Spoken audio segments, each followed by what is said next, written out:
You're good. Okay, well, we want to welcome everyone here to Subscribe. our work session for the Cottonwood Heights City Council, and this is April 21st. And we will start with a review of our business meeting agenda.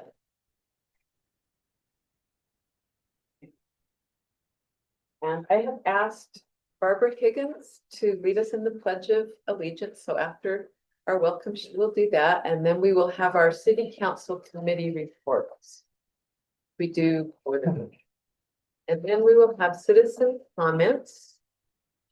Following citizen comments, we have reports. And our only report is the Finance Quarterly Report by Finance Director Scott Jerkis, which was sent to us earlier today by Jared, our city manager. And following that report, we have 5 action items. We have consideration of ordinance 463, approving a second driveway exception at 1720 East, 6670 South. And this is our time for the council. If you want to stop and talk about any of these items, we can do that at this time. And then we have 6.2, consideration of resolution 26-23 approving First Amendment to agreement for building services. So our city is contracting with Sunrise Engineering for review and building inspection services to the city.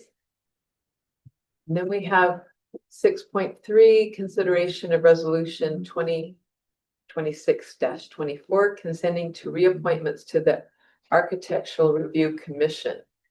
And Scott Peters and Jesse Allen have been serving and approved their reappointments.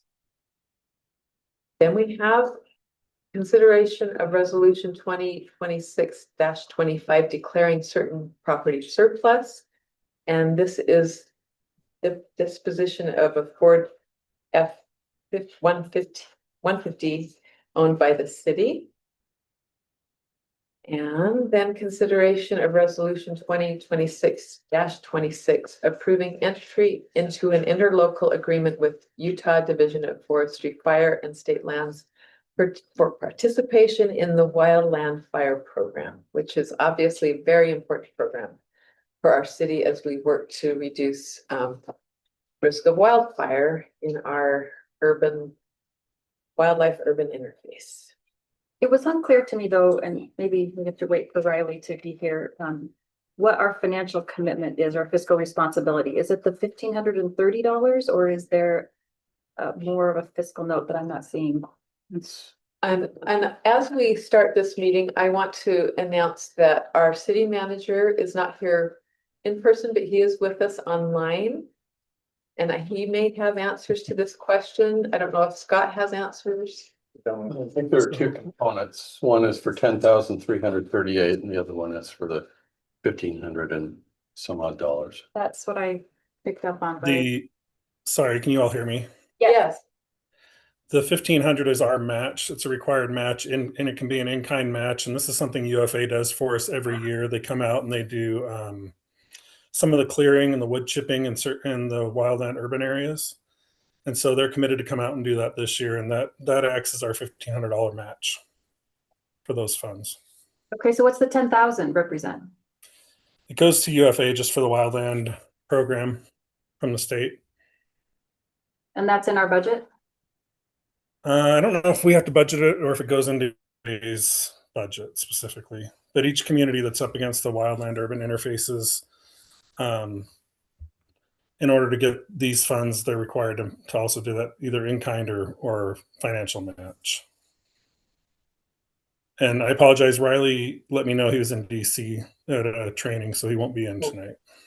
I'll go look at the latest that I got from fire and see if I can see it in there. I'll bring it in here and kind of. Say this in a vote, yeah. So I'd just like to be clear if this isn't a vote to appropriate something that's not already, or if it's already in the budget and this is just a stamp of approval. Okay. Yeah, it's no cost to the city, but hopefully Scott can find it in there. I'll look for the email that I got from him as well. Okay, thank you for clarifying. Okay. Thank you. And then we have just our consent calendar approval of the minutes. Are there any other? I also want to acknowledge that Councilmember Holton may be joining us remotely. He's also out of town, but might be with us remotely. Okay, I wanted to mention one thing for the wildland fire program. If our residents have concerns, the fire department, UFA will go out and do an analysis of the property and the area around them. And they also have some other programs. So if the residents, they're not gonna clear the ground for them, but if the residents do clear the ground, they do have some ability to come in and pick up whatever refuge they have from that cleaning program and cleaning up of the forested areas they have around their homes. the UFA does? Yeah, so that's where a lot of these funds go to be able to provide some of these services. It's not gonna be something that everybody can do just at once, Right. but if they come out and take a look at it, if it's significant enough, there's some programs that they can actually help with. Oh, So real quick, I did find a clarifying email from UFA. So this is the money that goes to the state to participate in the cooperative wildfire system. So as long as we're in compliance with the agreement that, and that's what's before you tonight is the agreement, then that is where the state then takes responsibility for wildland fires. So we don't have to cover the full cost if something were to happen within Cottonwood Heights. okay, thank you. I can just share from my time with the legislature that the Watershed Restoration Initiative and other programs are at the state level really leading our nation in coordinating efforts to reduce risk of wildfire. We have the Shared Stewardship Program also active in our state where we partner with the federal government. So we just need to be aware that these programs are very coordinated and time tested in our state in reducing these wildfires. Okay, we'll come back to our reports, and we're excited today to have Visit Salt Lake with us. And we're welcoming Tyson Libert, the Chief Sales Officer, who is here with us, and we will invite you. You can come sit up here by me or by the chief. You can sit. She can look great, but I'm gonna sit here, if that's okay. I get that a lot. Yeah, I understand, yeah. Yes, perfect. Thank you for having me. Ryan Mack was going to be here, and at the last minute, he got called away by Mayor Wilson. So I'm sorry, I'm not as good looking or as clever as Ryan, but I'm also very happy to be here to see Ellen. She's a friend and also worked at Visit Salt Lake a few years ago. We worked together. Yeah. So I think it's really cool. So if you guys have questions about what we do, Ellen's a great resource. She'd be a great resource to talk about some of this stuff. Well, thank you for that endorsement. I've been trying to explain that. Yeah, that's great. We're glad that it's just good to see a friendly face, and the rest of you, I'm sure you're very friendly too. Well, I heard Kate Eskelson give her presentation to the Women in Business meeting for the South Valley Chamber. Yeah. And after that, I said, we've got to have you come and talk to our city because of what's coming. So thank you. Yes, and I'm happy to answer any questions as they come. So if you have questions as we go through these slides, I'm happy to stop and answer. And Caitlin Eskelson is our president and CEO. She also wishes she could have been here. She's also in Las Vegas with the mayor. So yeah, slim pickings. I'm sorry. It's just where we're at. But maybe to kind of set the. It'll be the mouse, sorry. Oh, the mouse is the one. Okay, Yep. Perfect. Okay, great. So let's explain what our organization is. We're a 501c6 nonprofit. So in a lot of ways, we're like a chamber of commerce, but we have a very specific mission and purpose, and that is to promote visitors and tourism into Salt Lake County. Our team is primarily responsible for booking the Salt Palace Convention Center, the Mountain America Expo Center, but we also do sporting events all throughout the county. We do work with the ski resorts. We do individual travel as well as group travel. So we're in a lot of different places. And one of the things that we're trying to shift into, most of the organizations like ours across the country call themselves DMOs, or destination marketing organizations. And marketing is a huge part of what we do, going out and telling our story as to why people should come and visit. But we felt like that doesn't really capture what we do. And that we should stay focused on delivering on the experiences that we are selling. So we are moving to calling ourselves a destination sales and experience organization. So a DSXO, which is a little bit different probably from back when we were doing this a while ago. And that was a shift primarily to help us focus in on delivering on the promises that we're making. And so that looks at a lot of different things, but the three pillars that we stay within are recruiting, retaining, and activating. And so one of the things you'll see that our organization has been doing is finding signature events to help promote the area. So one of those events you may have seen or heard was the Skijoring event downtown. And I don't know if you guys know Skijoring. It's basically skiers pulled by horses on snow right by Nordstrom. So you have them doing off jumps and doing tricks, and it's a lot of fun. So those types of events we are curating to help promote the area as well. So that is what a DSXO is. This picture that you're looking at here, I think is the most important and the best picture we've ever taken. I know that sounds funny, but I know Javier there, Barrera. He was our 2023 SALT Award winner. So we recognized him as the person who represented Salt Lake and our visitor economy the best. He incorporated all of the attributes that we were looking for. Javier and I worked together for 10 years. And in this picture, you'll notice his family.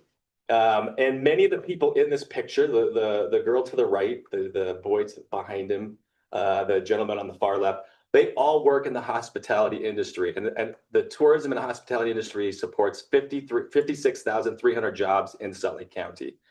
And every day when I come to work, when I used to work in the hotel business, I knew who the owner was. And whenever I make business decisions, I know that's who I'm trying to look out for, his interest. But in this job, it's people like Javier. That's who I think about when we say, okay, what should we do? And it's about, well, what can deliver for the people who rely on us for their jobs and their families that they support. So to me, I just love that picture. And that's the change I made from Brian's slides, because I always like to show this slide. But you'll see there on the left some of those attributes that we talk about and why the visitor economy is so important. And that is, it brings tax relief to households in the county, about $1,700 annually. It generates tax revenue, about $575 million. It's a $6.1 billion industry in Salt Lake County. So it's a big deal, means a lot, and is a way to help drive economic impact throughout the county. I know you guys are looking at different aspects here in Cottonwood for how you might activate the visitor economy, and we can talk a little bit about those. So let's talk about the visitor profile of who's coming to Salt Lake County. And if you look at the list there, you can kind of see there's a lot of regional drive, people that come in from Denver and Idaho and some of those. But we do get a decent amount of people from back east. Dallas is a big feeder market for us. And I think that you can kind of see that the visitation is spread out. On this slide, I think the thing that we want to point out is that 14% of the visitors that come to Salt Lake County come to your area.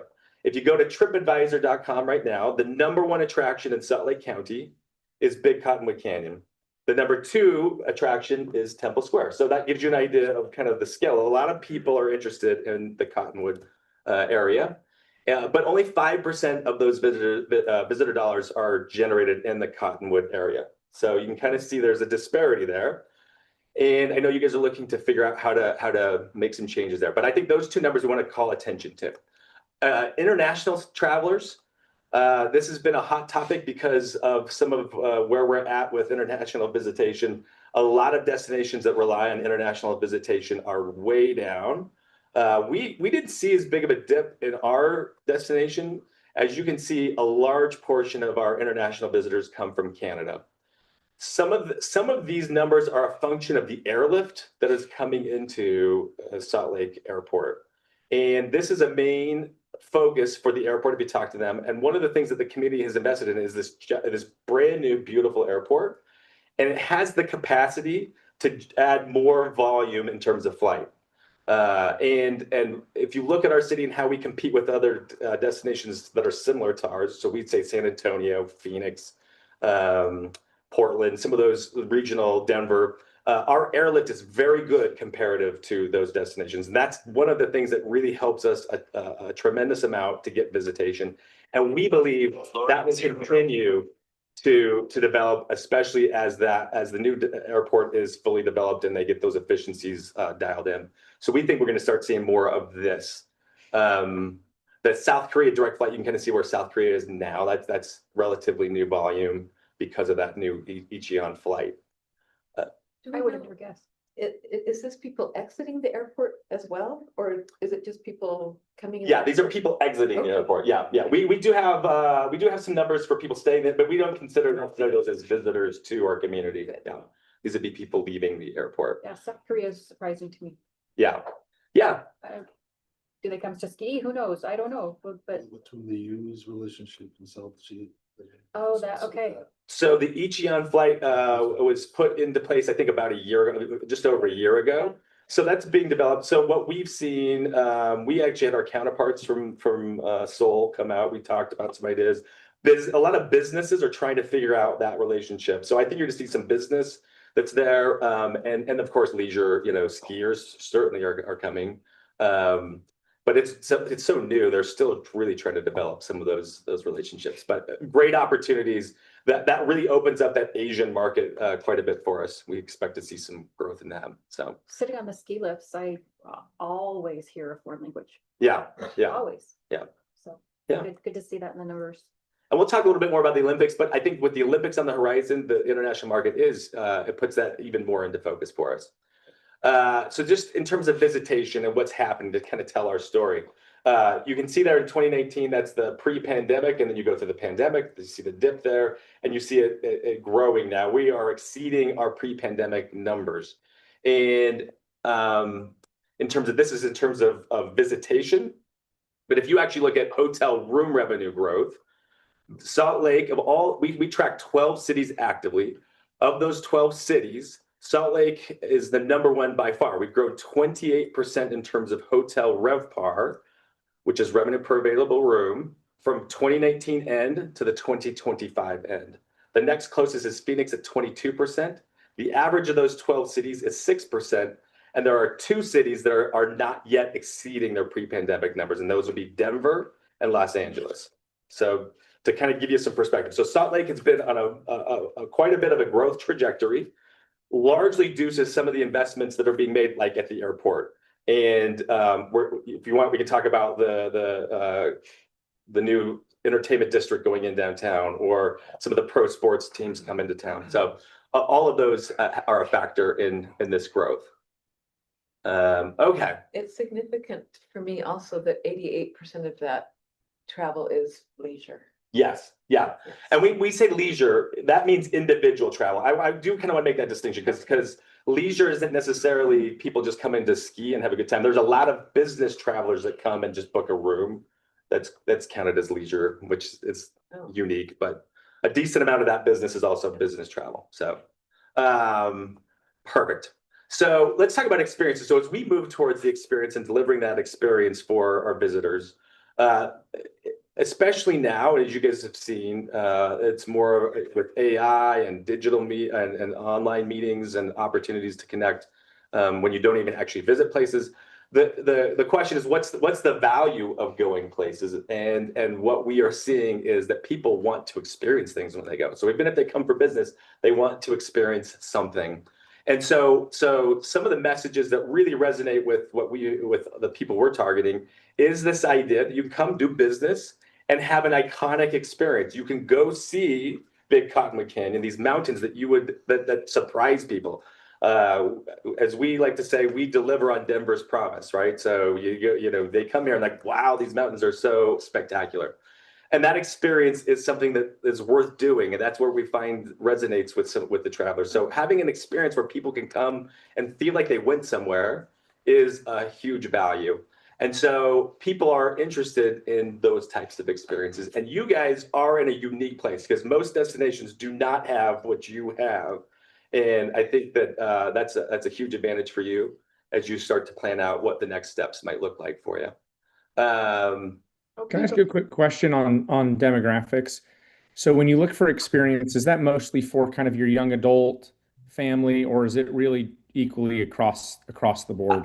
Yeah, so I don't necessarily have a breakdown of the demographics. So I'll just tell you what I think. So whatever that's worth, okay. But certainly the younger generations are more active and willing to go and be adventurous. But it's not. But it's also true of business travelers when they come. They may not do all the same things as the younger generation, but being able to say I saw that or I've been there is a big part of that travel too. Yeah. Retirees that come. Sure. Yeah, absolutely. So Yeah. this experience over things, this really sticks out to me as we're thinking about our town center. Travelers increasingly choose multi-sensory story-worthy moments, and I think there's been sufficient support for us to really think about at our town center what that story-worthy moment might be. So it's encouraging to see that we could create something that could fit this. Yeah, absolutely. The sense of place that you have is a great advantage. Yeah, absolutely. Okay. And I know you guys are looking at multiple things, but the Heights Town Center and the gravel pit project are two that I think are top of mind for you. As I understand, there are some contemplations for hotels, possibly going into those places. Having recent conversations with other municipalities in the county, there are a few things that stand out to me. And this like kind of beckons back to that 14% come to go to Big Cottonwood Canyon, but only 5% of the dollars are staying here, which we think is the opportunity for you. And so there are a lot of elements that need to be in place for a visitor economy to thrive. And you have many of those already built in, like we were talking about, sense of place and some iconic experiences that are to offer. Obviously, the hotel inventory is important. You have some hotels, which is great. The RevPAR numbers, and it's hard to get your specific municipality. So I have kind of generalities, but your specific, in your area, generally speaking, the RevPAR numbers are about $130 per room. So what that means is every single room you have generates $130 every single night. So if you did a 140 room hotel, that's about $6.5 million annually for room revenue, plus any other ancillary revenues, which generates just over $1 million in tax revenue. So to kind of give you just to kind of set the table for what that looks like at that level. But it's not. But that's at 100% occupancy or something. No, that's for RevPAR. So that's the current average occupancy at the current average rate. For how many rooms? 140. $1 million of direct economic benefit per 100. No, he said tax revenue. Tax revenue. Yeah. But we only get a portion of the TRT. Some of those go to That state. generates $1 million in TRT, but we only get a portion of it. Half or 1%? What do we get? 1%. I think it's 1%. So There's probably a lot more that's involved with that. I'll It's a bet you significant involves, opportunity. rental cars. So that's just hotel room revenue for that. So just 6.5 million so here, I'll do the math for you. I'll kind of show you. So if you did 140 rooms times $125 per room. So may I just one more time ask, so that's not the average room rate. You're saying that for the occupancy level year round multiplied by the average room rate. I mean, so factor. Correct. Yeah. So the actual average room rate is very high. It's much higher than $130. Yes. So you're saying the average room rate in Cottonwood Heights is $250 a night? Or Not quite that level, but yes, quite high. So RevPAR, just level set, RevPAR is how hotels measure their success. And it's basically your occupancy times your average daily rate will equal your RevPAR. And what that tells you is how much revenue each room generates every single night, whether it's occupied or not, just it averages it out.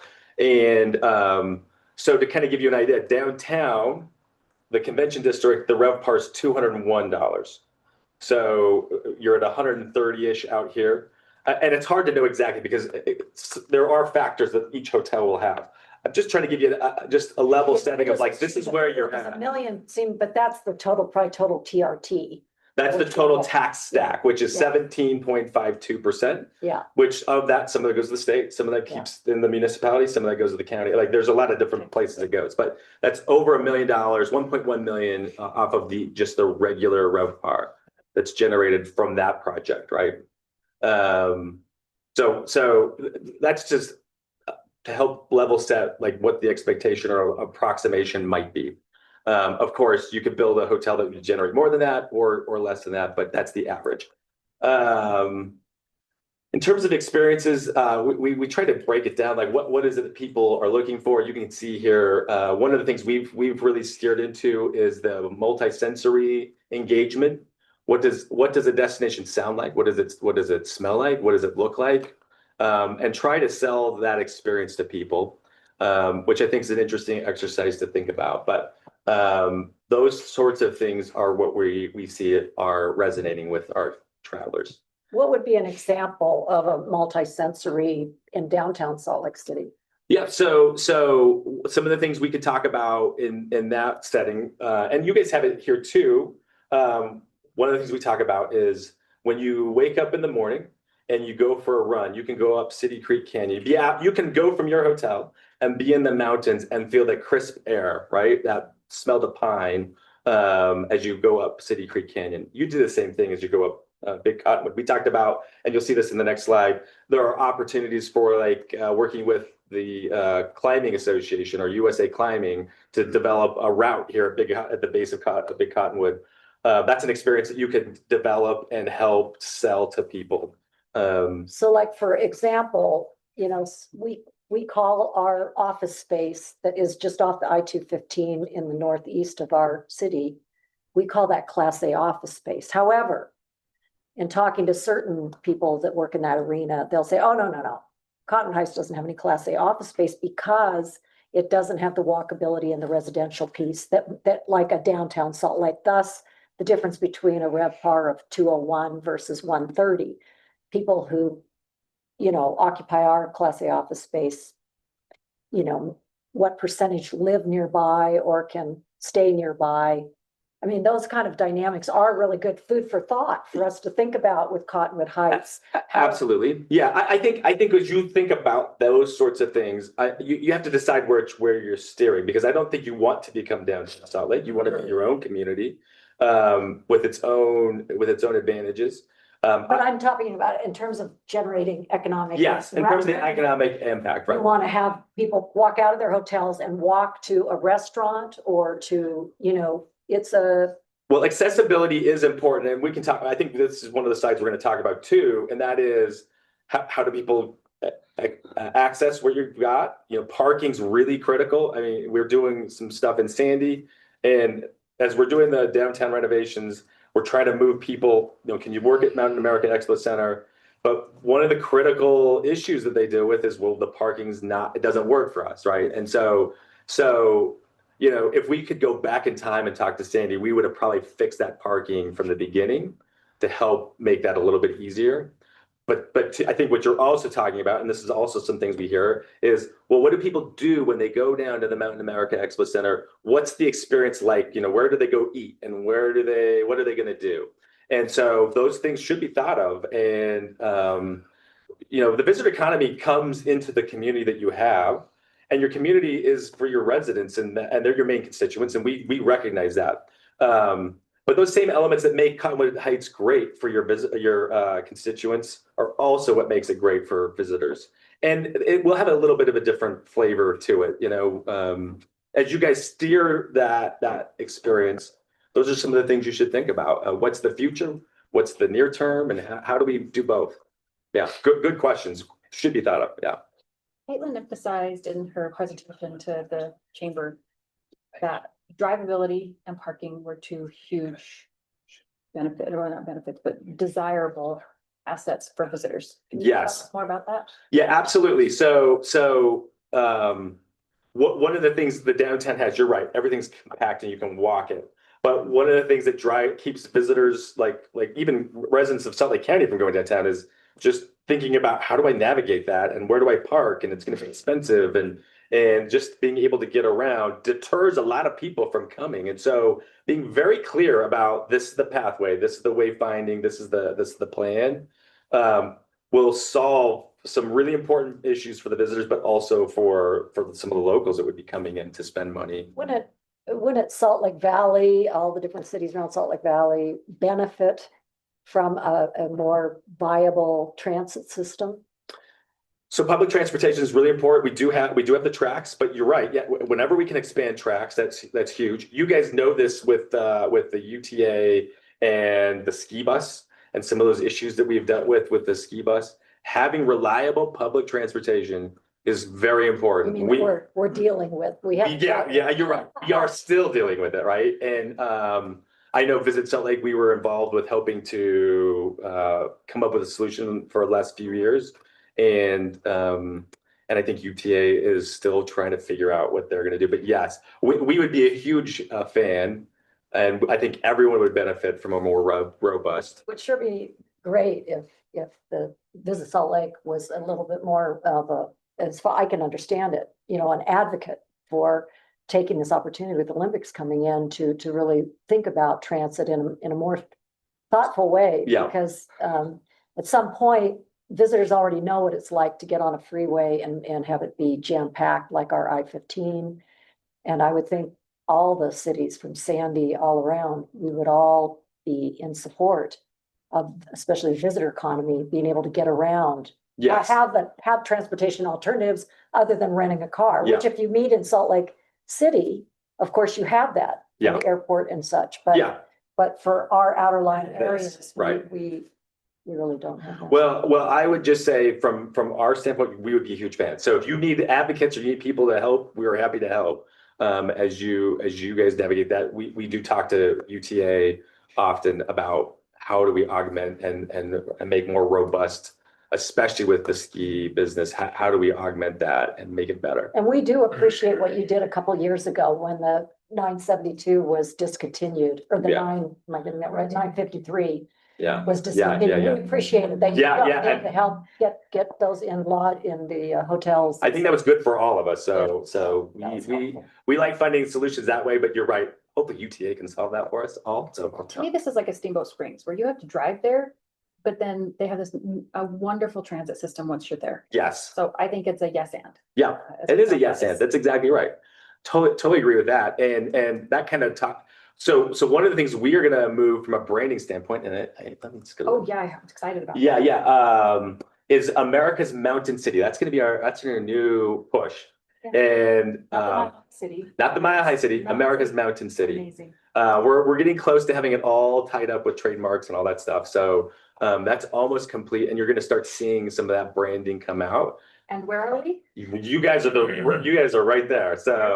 So we think it's a great partnership with Cottonwood, and mountains are part of Salt Lake. That's just what we are. Unlike any other major city, there just isn't any other city like us. And we want to capitalize on that experience. So you're going to see us being more open and out there with that message, both from a leisure and individual visitation, but also from a convention standpoint. My team's working on that same experience is what these conventioneers want. So we're working to find those angles, but you guys are gonna be a huge help to us in that regard. So, yeah. And vice versa. We need you. Yeah, we should be partners. Absolutely. Perfect. And I think, so this kind of talks to what you were talking about in terms of wayfinding and canyon congestion, finding good workable solutions. And Ellen, you were saying this too, finding the solutions to make that experience better, both for residents and for visitors, will be critical. And we're open to working on that issue. And I don't know who's working on your side, but if we want to connect, we're happy to brainstorm some ideas. So Will you share this slide presentation with us? yes, absolutely. I think Jim's got it, and I'm sure you can send it out. Yeah, Thank you. perfect. So here's some of the events. You can kind of see some ideas. We tried to put some ideas here for you. This helps you at all as you kind of think about this. One of the ones that Ryan had in here was that that climbing route. I thought that was kind of a cool idea that he put there. Obviously, event space is something that I'm familiar with, and making it flexible is really important. But any of these things that are unique and memorable are things that can help kind of catch people and bring them here. I think they're all good ideas there. So. And I think you wanted me to talk a little bit about what's coming. We talked about the Olympics a little bit. That's 2034. So you're going to see 2028 is the LA Olympics. So you'll see us a little bit muted until the end of that 28 Olympics. And then you'll see a big push after that LA Olympics is finished. So that maybe kind of helps set the table a little bit for you as you're thinking how it will work. And we believe that that's gonna it changed our destination in 2002 in a lot of ways. And Ellen, you remember, you were there. We did it together, and you remember what that change was like. And here we are, 25 years later, and I look back and think that's a pivotal moment in our destination. We think that this Olympics will be similar in terms of its impact and lasting legacy for the destination. So we're super excited for what that's going to bring. It's going to change us and let the world know that we are welcoming and open to welcome visitors. And it's been a great blessing, I think, for the residents too. So we're excited for that. We think it'll be the same this time around. As you guys know, pro sports is a big part of our future. The hockey team's now in place. I don't know if you guys have been to hockey. It's fun. It's great. Season tickets. Nice. Yeah. It's a great. Good thing there's not a home game tonight, 'cause Yeah. you know where I'd be. I get it. It's a great product, and we're excited for that. But baseball is on the horizon, and we're optimistic about baseball. I mean, I don't know if you guys have seen the articles recently that ESPN did. Salt Lake's a front runner for a lot of reasons, but one of the reasons is they already have a funding and a mechanism to build a stadium, which nobody else has. So we already have a lot of the steps covered, and I'm really optimistic about that, and I think it's gonna be great. So you're gonna see all these sports teams coming here, which will also be high profile for us. So we're excited about that. And we didn't talk, he didn't put on here the Temple Square open house is coming too. That's April through October of next year. They expect 3 to 5 million visitors to go through that. So that'll be big too. So It's not ski season, so that. yeah, kind of a shoulder season. Yeah. Perfect. Any questions about any of those items? As you think about your future, as you think about your projects, if you need help or analysis on the visitor economy, we're here to help you. We speak with investors often, so be interested to hear what your plans are. We'd love to share those if as investors come to town. So. Well, and I don't know if likely South Valley Chamber has obviously an ongoing relationship with all of you, but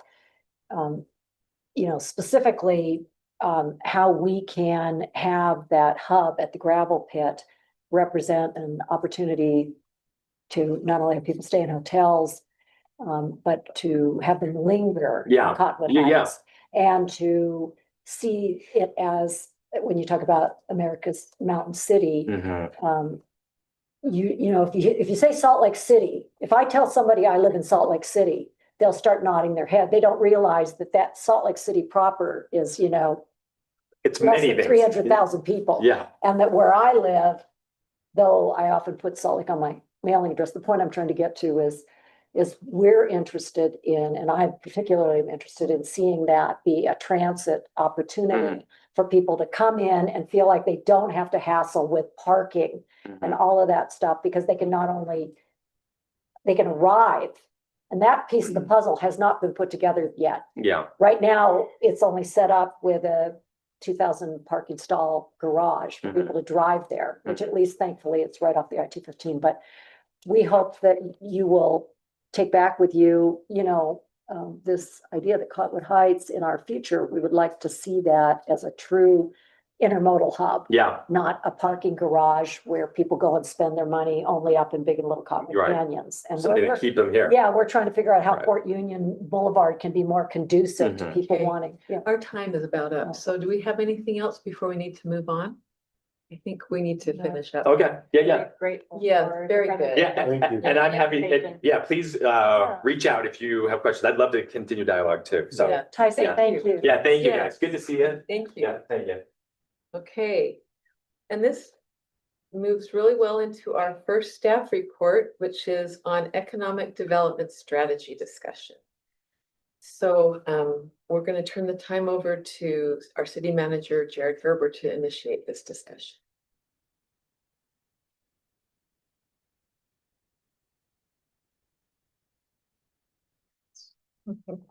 You can hear us. We can't hear you, Jared. He's been having some technical issues. So Oh. just a sec. Okay. Okay.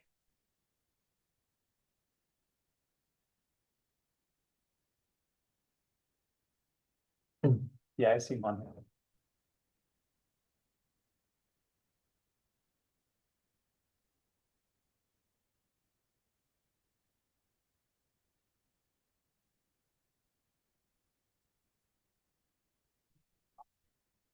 I can start us up. Should I do that? Yeah. Okay. Yeah, he just promised. So as I am meeting with the owners of the gravel pit, as I am meeting with Councilmember Highland and I are meeting with the owners, well, with the development team that we have chosen for the town center. It's so important that we have staff that have some experience, or that we have some connection to someone with experience to help us through this for the best outcome for our city, economically and for the legacy that we want to leave for our city. And our staff, as excellent as they are, do not have this expertise to guide us. And they acknowledge that, and so we want to have a discussion about what would be best for us. Would it be for us to hire an assistant city manager that has experience in guiding a city through this? Or should we have it be someone that we contract with? And so that's the discussion we want to have as a council, is what would serve us best at this time. I've had, if you don't mind, I'll just tell you about some of the multiple conversations that I've had. Including one that was very insightful, a former Draper city manager for 20 years who has a lot of economic development experience and does some contract work. And I was fortunate that he spent quite some time with me. And we said, we could hire an assistant city manager. We don't have one. Every other city around us does. And what I'm really trying to wrap my arms around is, it seems like we need some expertise in public finance, that we need some expertise in economic development, and then some expertise in how you create the development agreements that are going to have the economic and even community outcomes that we would desire, including what Visit Salt Lake just shared with us. And he said, well, he didn't make any decisions for us, but he said, if you know what you want, you can very skillfully contract for certain projects. And as soon as he said that, I said, well, our problem is we don't really know what we want. So I'm not sure that that's great. And I said, but what about retainer? And he said, yeah, retainer works. That might be something that you could consider, because then you're just asking somebody when you need the expertise. But he said, if you do hire an assistant city manager, if they have all of those qualifications that you desire, you hit the jackpot. However, the pool of public employees that you just described is very small.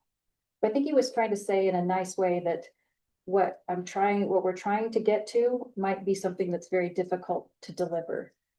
He also said that he does prefer to contract over hiring, because if you don't need this person for long term, it's difficult to help them exit when you no longer need them. And it also, in his experience, it tends to be that even though you might say an assistant city manager is going to do these two things, and in this case, we're thinking finance and planning, that they tend to get then spread in multiple directions. My hesitation with contract, even though in this budget year, we have a lot to consider, is our past experiences. So you think about our form-based code. We didn't get that across the finish line. That was a contractor. But think about our general plan update. What did we get from the contractor? We got Anytown USA. We didn't get somebody who really could dive into the details of what we needed Cottonwood Heights. I was generally very disappointed with MGB&A in our town center bond and, what they delivered versus how much we paid for. So that's why I want to open it up to this council to really discuss, do we want to bring somebody in internally who will know so much about our city that they can truly guide us? Or do we really want to consider contract by project or by retainer? And what do you think is going to benefit us most? And I can add that, I think there's, as someone that has interacted with our community quite a bit in the legislature and now as your mayor, there's a hesitancy in our city, that sometimes our city has been taken advantage of. And that's the benefit I see in, having someone on our staff that truly is working for the benefit of the city and thoroughly knows our city and, that we can trust. And that's the benefit I see. Yeah, So trust of continuity. yes. Well, this is something that I've thought about now for years, what can be the way forward to have the continuity to be able to deliver on good visions, because I think that the city leadership over all the years has had some good ideas. We, though, are finding ourselves needing that, let's say, municipal financial wisdom. This idea of not only being able to make things happen short term, but project out and to be making sure that we are able to stay within our budget and our means for a city that has a revenue each year of under 30 million. And so I have, when it comes to, for instance, transportation, thought that because it isn't the whole city, because, we have a director of public works who is expected to be the chief engineer over all the public works, all the street safety issues with support from the police department. So I have thought that a contractor who could come in and work when we need it, but with continuity instead of hiring out projects, to various. So what I'm getting to is, but the city is a different animal. And in my opinion, the value of an assistant city manager, if that person had demonstrated, not could talk about what could be, but actually had physically demonstrated within that person's career that they had done serious redevelopment, that they had been trusted by some of our larger cities or larger than ours to keep the finance going in the right direction. So a person that has, again, demonstrated both in the area of finance and redevelopment.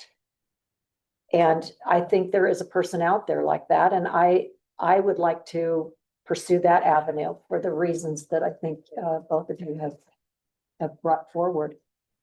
I'd like to maybe get Jim's perspective too. We hear that we're a difficult city to work with, and I think that's because our ordinances are so outdated. I don't say outdated, but they were taken from the county, and Jim has said before that they need to be updated. I talked to a Holiday council member this week who said that's really what they went through last year when they updated all their financial policies. They went through all their ordinances, and Jim said it best to me yesterday in a brief meeting that it's like we're driving a 60-year-old car that we can't even get parts for anymore. That was a great analogy. Yeah. Just because there's some of the processes that we have right now. I mean, it shouldn't take 2 hours to license a pet in our city. It shouldn't take, I don't know how many hours to license a short-term rental in our city. So I would appreciate your contribution to that. Yeah, so I think this whole dialogue or conversation has two different parts. I think right now what my primary focus is kind of renovating and updating that car, right? So if, you know, we have a 30-year-old car that's never seen a lot of maintenance or updates, it's gonna be kind of clunky and it's gonna take a while to get to where you want to be. So that's what my focus has been, is cleaning up the code, cleaning up processes, streamlining, making things more efficient, so that we're not burning so much staff time on things that don't require that much staff time in the grand scheme. So that's a big priority, but in the foreground, we're seeing that we've got a lot of these big projects and initiatives that are coming our way. So it's difficult to do both, right? It's hard to fix and maintain and update existing things while also planning and executing future things when we don't have the framework to do the future things based on what we're doing today. So I think as far as economic development goes, probably the biggest tool that we have is our zoning and land development code as a mechanism to get to where we want to be. So updating that is a big priority. However, we also have to have someone that can help us capture the vision of what that future is, as well as be able to execute on the pieces that aren't zoning. So, you know, seeking grants, building relationships with businesses, just like the presentation we heard. There's a lot of moving parts with attracting economic development that's not planning and zoning or entitlements. So I think bringing in someone that could help navigate that arena would be really helpful. But I don't know if it would work very well until we can get our in-house stuff in order, which we're working on actively. So I think it's a two-part process. And I think it's also a matter of how aggressive the city wants to be with economic development. I think there's a spectrum of how we can engage with investors, developers, businesses. You know, Sandy, for example, I think has 4 full-time staff in an economic development department. That's all they do, right? That's more aggressive. We have no staff dedicated to economic development other than me. So I think that's another question, is what's the end goal? And I think you eventually get a return on that investment, and even then some. So I don't know if it's a matter of, you know, what's it going to cost the city? I think it's what's it going to cost the city if we don't do something. I agree exactly with what Jim just said, because our opportunity is now before the Olympics. And I can just tell you that UDOT is moving forward with the hub and the mobility hub in the gravel pit. They have their architect ready. They hope to be functional by 2028. And they're on a trajectory. They can't stop. But the owners of the gravel pit are not on that track. And we're meeting with them, we're trying to support them, and they really appreciate our staff. We're helping them see things that they need to do, but they also are the owners of the old mill, which is another property that our staff is having to deal with, you know, a limited timeline there with the conditional use permit for demolition. So for me, it's urgent that we get this person now, because they can take some of the load off of our planning department to help free them up to update the code now. So that's why I see staff as helpful for this period. I think you have to consider, and I'm with Jim, there's a 2-tier effort here. If you get someone in, there's still gonna be that learning curve and that understanding curve for them. But while we clean house, so to speak, a contractor is able to work through that while we make a determination fiscally if a full-time position is justified.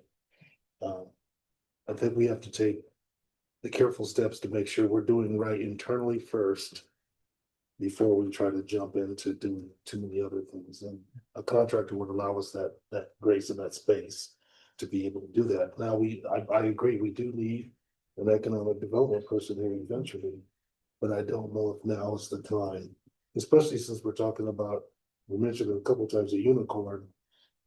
To find that unicorn would be a difficult thing. You're gonna find somebody that's close here or there, but we don't know what their level of devotion is to Cottonwood Heights. Just because we are, doesn't mean they are. We have to go through that process too, of getting them here and acclimated and seeing if they really want to be here. But I think using a contractor in the interim, while we make sure that we're taking care of our own internal policies and processes, that is something that I can be a little more comfortable with, and it adds us that flexibility to be able to determine if what we put in place is working. Take the baby steps slow. Yeah, and I think to add to that, so before I came here and was in Taylorsville, I did consulting for a firm in Denver for a while, and we actually had Midvale reach out. This is a proposal that we sent them in 2018 to do some code work. And at that time, a full code update for them was about 225,000-ish, and would take about 2 years. And that was me and another guy doing that full time as a consultant. So I've got a lot of experience in that realm, and I can update our code. And I'm already in the process of doing that. So Time. it's the time thing. But I think after we get a lot of the in-house stuff cleaned up, that will free up a ton of time to then have our staff focus on more proactive planning efforts. Because in addition, we've got our general plan, which has a whole list of goals and objectives and tasks, right, of things that we want to achieve. We've got staff that can execute that, but I don't think we have capacity to have an economic development plan with goals and things to execute, and to be able to, we can't do everything all at once with the number of personnel that we have here now.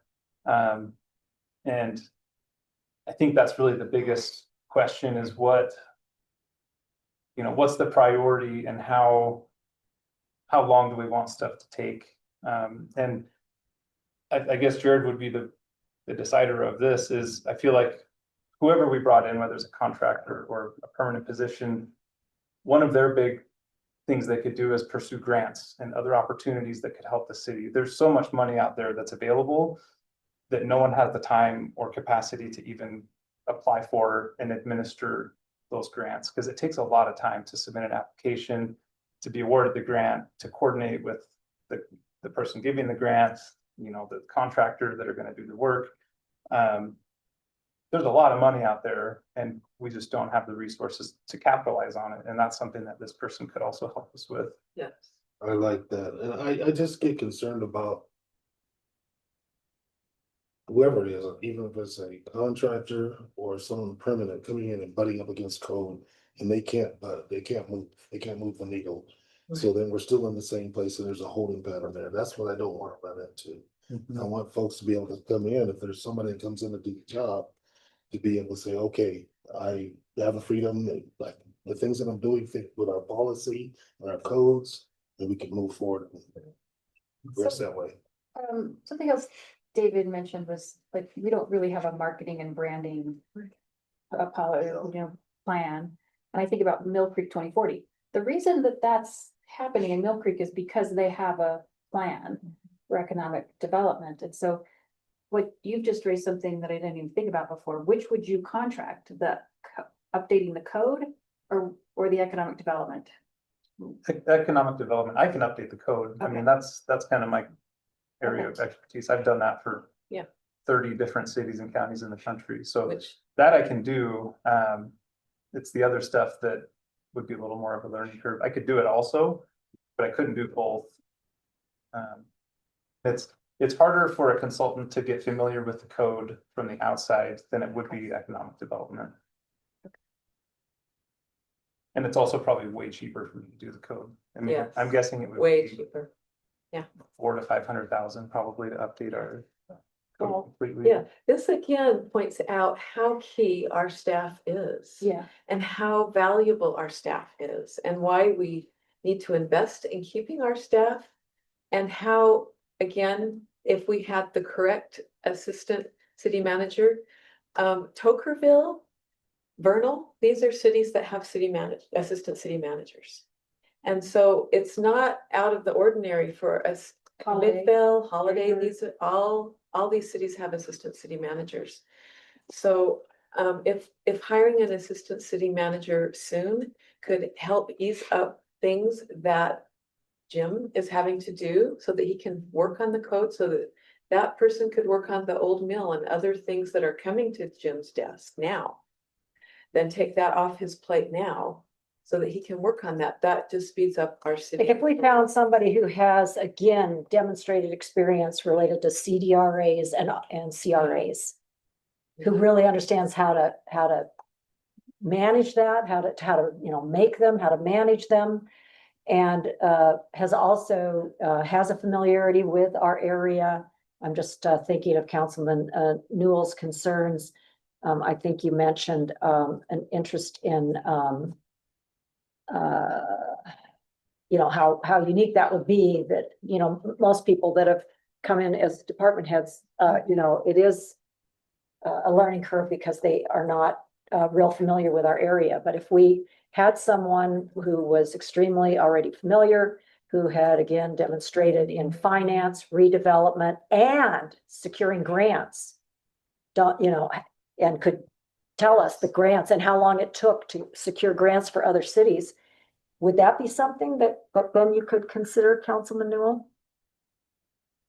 I could consider anything. I just want to be clear and fully understanding that we're not going to put extra burden on our staff. Right. And we're not going to run into a gap and put a burden on whoever comes in, if there's somebody comes in. Yeah. That means he would have to manage the contract. I'm a little bit torn on this. In fact, I was the one who asked to have this agenda item because I think it has to be a council decision. I initially thought, what if we put together our list of desirable qualifications? And we put it out there, we see what kind of applicants we get. If we don't get what we're trying to, I always say, is there someone who to make all our dreams come true? Yes. Maybe it's too much that we're asking for all of these different qualities in one person. And if we find that to be true, then you go back to contracts. I don't know. That's a possibility if we had the budget for it. And Jared too, and Jared's not here, but I would also say that when you divide the responsibilities, and at least the proposed organizational structure here would be Jared, an assistant city manager would take finance and planning. Jared would do everything else because I think admittedly, Jared would say it's hard for him to keep up with all the projects that we're asking him to do. Yes. And so I'm trying to not just add expense, we're trying to add value. And what Visit Salt Lake just told us is we are clearly missing a value proposition. If 14% of visitors are coming to the canyon, but only 5% of them are coming to our city to stay and to spend money. Are you okay if I just make a comment? Jared said his connection is not good. I just let him know you could move forward with both options. So we could put together a job description and open the position, as well as put out an RFP, a request for proposals, and give you both options, and we can see what we get in both of them. So that's just an option if you guys wanted to pursue both and then see where we go from there. I'd be in favor of that. One note too, if the funding for this position is dependent upon the tax increase, you can't do it until after August 11th, when our truth and tax date is for, in terms of the hire. You could explore up until then, but you wouldn't be able to proceed forward until after then, if it's dependent on that. Now, it doesn't have to be, but it depends how you structure. It has to be after August. August, Scott- truth and tax, the hire date. Oh, So Scott, if there was some reshuffling of existing funds, it could be done before then. Is that accurate? Yeah, you just have to justify your tax increase with what you want to justify it with. So it just depends how you justify your tax increase. You could justify it with this. You could justify it with other things. It just depends how you want to go about that. Just if it is dependent on, if this position would be dependent on the tax increase, you wouldn't be able to hire it until after the truth and tax hearing date. So you'll just want to keep that in mind as you go through that process. Thank you, Scott. Okay. That's all very helpful. And so would we like Barbara to go ahead with both options? That she I would like a suggested? chance to review the qualifications. I was gonna say, I like the idea of us all submitting what would be this ideal, you know, person. And or contractor, what would make either the contractor worthwhile and or the assistant city manager? I'd like to see, I've jotted down 5 right in front of me now. And it would be, I think the first step would be for the council to share amongst ourselves. Would that help you, Barbara? And then The other way around? Yeah, what do you guys envision this employee doing or the position? And then that will help us with the RFP as well as a job description. And it would be I think we would say RFQ as a retainer. Is that, Yeah. I would agree to that, not RFP. Yeah. Project. Yeah, I think you're Okay. right. Thank you. Thank you. Anything more on this discussion from Matt or anyone else online before we move on? I'm good on my end. Thanks for asking. Okay, thank you, Councilmember Holton. Okay, we will move on to our next item on the agenda, and thank you for everyone's comments on this part. Next on our agenda is Utah Renewables Community Update from our planner, Sheldon. Yeah.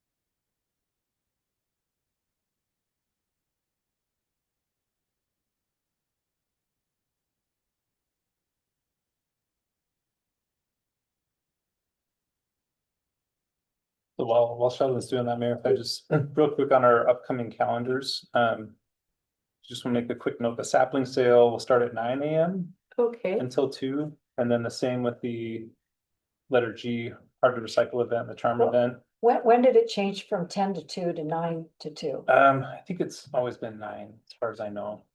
Everything I've seen in writing has been 10 to 2, only because I arranged for the tabling. She Okay. wasn't gonna come until 10, so it's now 9 to 2. It's, Yeah, I mean, people can still show up at 10, we'll be here, but if they want to get here at 9, they could do that, and then the same with the recycling event, that will be 9 to 12. At the Hillside Plaza. for the medications. The hard to recycle event in Oh, June, so in June June. 6th, yeah, that's still a little ways out. Okay, And then we have sold, I think, close to 50 trees, so we're running out of trees already on the pre-sale, so if you want a tree, act quick. Can I do a quick follow-up? Jared's just asking, so are you, for clarification, are you committed to funding either a position or a contractor? personally, I am, because at this time, we're missing the boat. Like, we are missing all these opportunities for grants, for this development that needs to start now to be ready for the Olympics, and for it takes time. Would the dollar amount be the same for a contractor or a FTE? And do we know what that amount is? We're assuming it would be about the cost of a department head. A lot of assistant city managers are the same as a department head. I'm thinking, Scott, that's like including benefits, about 250 to. It's 250 to 260, right in that range.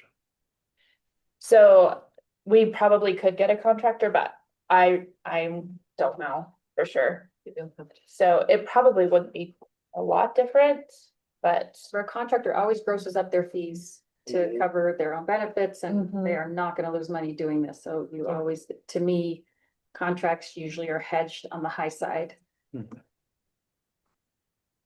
But I think the answer is yes. Yeah, so I think we're behind. I mean, I can't believe the Olympics are 8 years away. We don't have And I- solid plans for any development to start. and I feel like we can't afford, I mean, we're talking about all these multi-million-dollar things that are going on, whether it's the town center, the incoming gravel pit.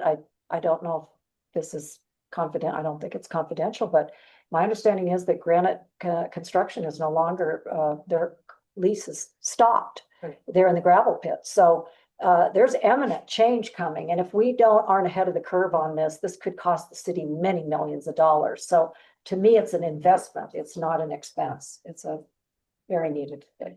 So do you want Scott to build this into the tax increase? Yes, but I thought, and Jared, you're not on, I guess we can't You talk just with you, asked. but I thought that you said you could shuffle some funds now. Yeah, that's what I Yes, understood. I think what he's asking So, for I don't modeling. know. What is there? Oh, Go ahead, Jared. Sorry, my connection's going in and out.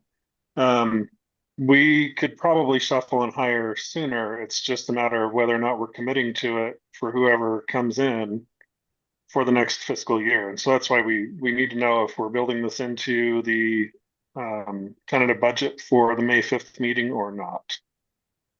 Well, I will say that I don't want to see the budget for fiscal 26-27 go up in terms of the tax to our residents go up. I think if we see this as the way forward, then there's going to have to be reductions to accommodate this expense, especially if we bring them on this year. I don't know how. Yeah, And I don't know if it has to be a reduction, it's something that's already built in. That if we have that revenue already built in, we'd be okay. Is that the case? We currently don't have it built in. What we've got is savings from this year that we could utilize. However, it would counterbalance some of the cuts we've already made going into next year. Okay. Unless you want additional cuts beyond what we're going to propose, what we've already proposed. So we'll just shift some of those cuts and we would not do it. Well, on paper, it would not happen. I still think we need that expertise. I do too. I agree. Agreed. Okay, okay. Thank you. thank you, council. Good. Great, thank I'm you. gonna get started. Yes, Sorry. Oh, not a problem. Okay, so I'm just put together a presentation, just covering the program application approval by the Public Service Commission regarding the Community Clean Energy Program, which is known as Utah Renewable Communities. It's kind of an informal name. I'm just gonna cover quickly the PSC order approving the program and program rates, anticipated timeline on the program, and some details of the program ordinance. So in March of this year, the Public Service Commission issued an order approving the Community Clean Energy Program. The order addressed key details like initial program rates, customer opt-out details, while leaving more complex issues for a follow-up ruling. So what does this mean? This means that the URC can now move forward with implementing this program. And being that actually starts our 90-day clock for adopting this ordinance.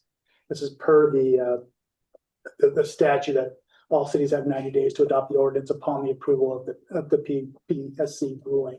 And our deadline would be June 2nd. Now, while we're working through this process here, there are some other issues that need to be resolved. These are something that the URC is working on in the background. These are program resource valuations. So this is more kind of back end stuff where they kind of have to evaluate the value of the grid once we add these new renewable sources. And that's kind of based off what kind of resources we commission that we're soliciting through this program. And currently we are working with 4 different renewable energy contractors. We haven't made our decisions yet, but hopefully we'll have some selections here in the future. So it could be one, it could be all 4, just depending on what they're offering and kind of what our perceived budget would be. May we, Mayor, ask questions or clarifications? Is that Yes. all right? Great. So a point of clarification that I've had constituents ask me is, okay, say, like you just said, the URC sees 4 projects that they could spend these monies that would come in through the PSC approved program. And depending on how many residents opt out and the many variables, they have prepared that they will not be asking the PSC to raise that $4 per month. Instead, they would drop out a program if necessary, or they would massage it in that way. And they have the ability to do that versus insist, hey, we have these 4 projects and we're going to raise the monthly rate. That's correct. Yeah. So right now, PSC has determined a flat rate for residential participants. Now, they're not saying that rate could raise depending on what kind of resources they do choose or do elect to construct. Now, and we'll kind of get this a little further, I guess we can probably move on to the next, well, not quite yet. So per the kind of in the ruling that the PSC made and kind of how the program's laid out, where we're going to be taking these $4 participation fees or program fees, taking those in, and that will cover some administration costs as far as developing a reserve to actually mitigate those initial costs for startup fees, right, for these projects. So under the PCS ruling, they did note there they don't anticipate seeing any rising rate increases in these rates at this time.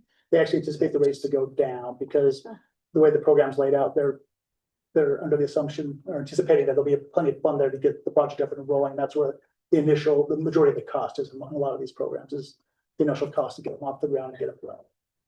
But it is subject to annual review And that is correct. and it can go up. Yes. And we do have a vote. However, there are 7 member communities who can override us and raise rates. So it's up to the Public Service Commission has the authority to raise the rate. Yeah, the URC does. URC does not. It's up to the Public Service I Commission. thought that there was a veto as far, because there's a cap about how much it can raise. And then what I read was that there's a veto power by these 7 communities that they could They could submit that to the PSC, but it would be up to the PSC to make the decision. So as far as that ruling, yeah, they can, if they're going to raise it, they can, they can put Yeah, I guess, a request in saying, hey, this is. Don't feel So I that's just think it's a little disingenuous to say that costs aren't gonna go up. I well, think the can intention is we, that they you know, don't. since you're an economist, I would ask you the question, if 80% of the new energy coming online in the United States over the last 2 years, 80% states across the United States have chosen solar, and it's because it's cheaper. So if the trend economically is for renewable, then, and you want to be market driven and you want to think what is the future, why do you see that the cost would go up when only 22% of the energy right now in Utah comes from renewables? What's going to go up for our residents that makes sense to me? And I'd love it if you have a different point of view.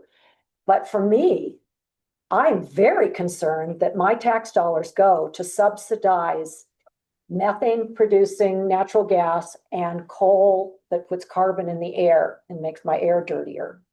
So I don't understand how you are projecting that there's any likelihood that this program will be more expensive when, again, the trend in the United States is to go to solar because it's so cheap. Okay, thank you. I don't think I want to go down. I mean, it's supply and demand, quite frankly. Yes. Data centers, lots of increase. And in fact, on the URC website, it says things have changed and there's a lot of variabilities. What I don't want to argue that. I want to really dive into the governance and the guardrails. And that's why my question. So for example, in your 3rd bullet, while the program is ready for launch, I read the docket from the Public Service Commission. I've listened to their meetings, so I am not uninformed on this. I'm not saying that you are. There is a state requirement that the costs and benefits cannot be outside of the participating customers. And what's at issue here is nobody knows how those costs and benefits will be valued, or at least they don't agree. And so the Public Service Commission said, well, yeah, we don't have this yet, but because our hands are tied, it's not us who are the legislators, we're just the regulators. We have no choice but to go ahead and approve without having some of these unknowns known. And I think it's important to, just like in our town center discussion, where we say, well, we put the best case scenario forward, and then we kind of are in a worst case. Don't you think it's reasonable for us to say, well, what could go wrong in this? And That's what I'm asking. I'm of asking solar in the- if data since centers are coming 2015. on and we need more energy and we need Yes. it desperately and we need it now. Yes. We can't wait for the nuclear. So Should residents subsidize big data centers? A lot of the data centers are being required to bring their own energy online true. and they don't add it to the grid. And I've been involved with national meetings as a legislator where they are setting up parameters so that this doesn't happen. So that they don't add to the cost of the grid.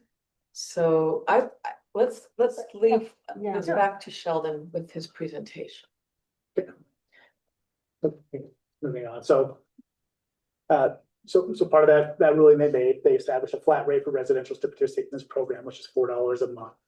That $4, I guess, month, that program fee, $3.88 goes towards the program and the administration fees. Another 12 cents goes is a monthly surcharge to provide this service for low-income residents.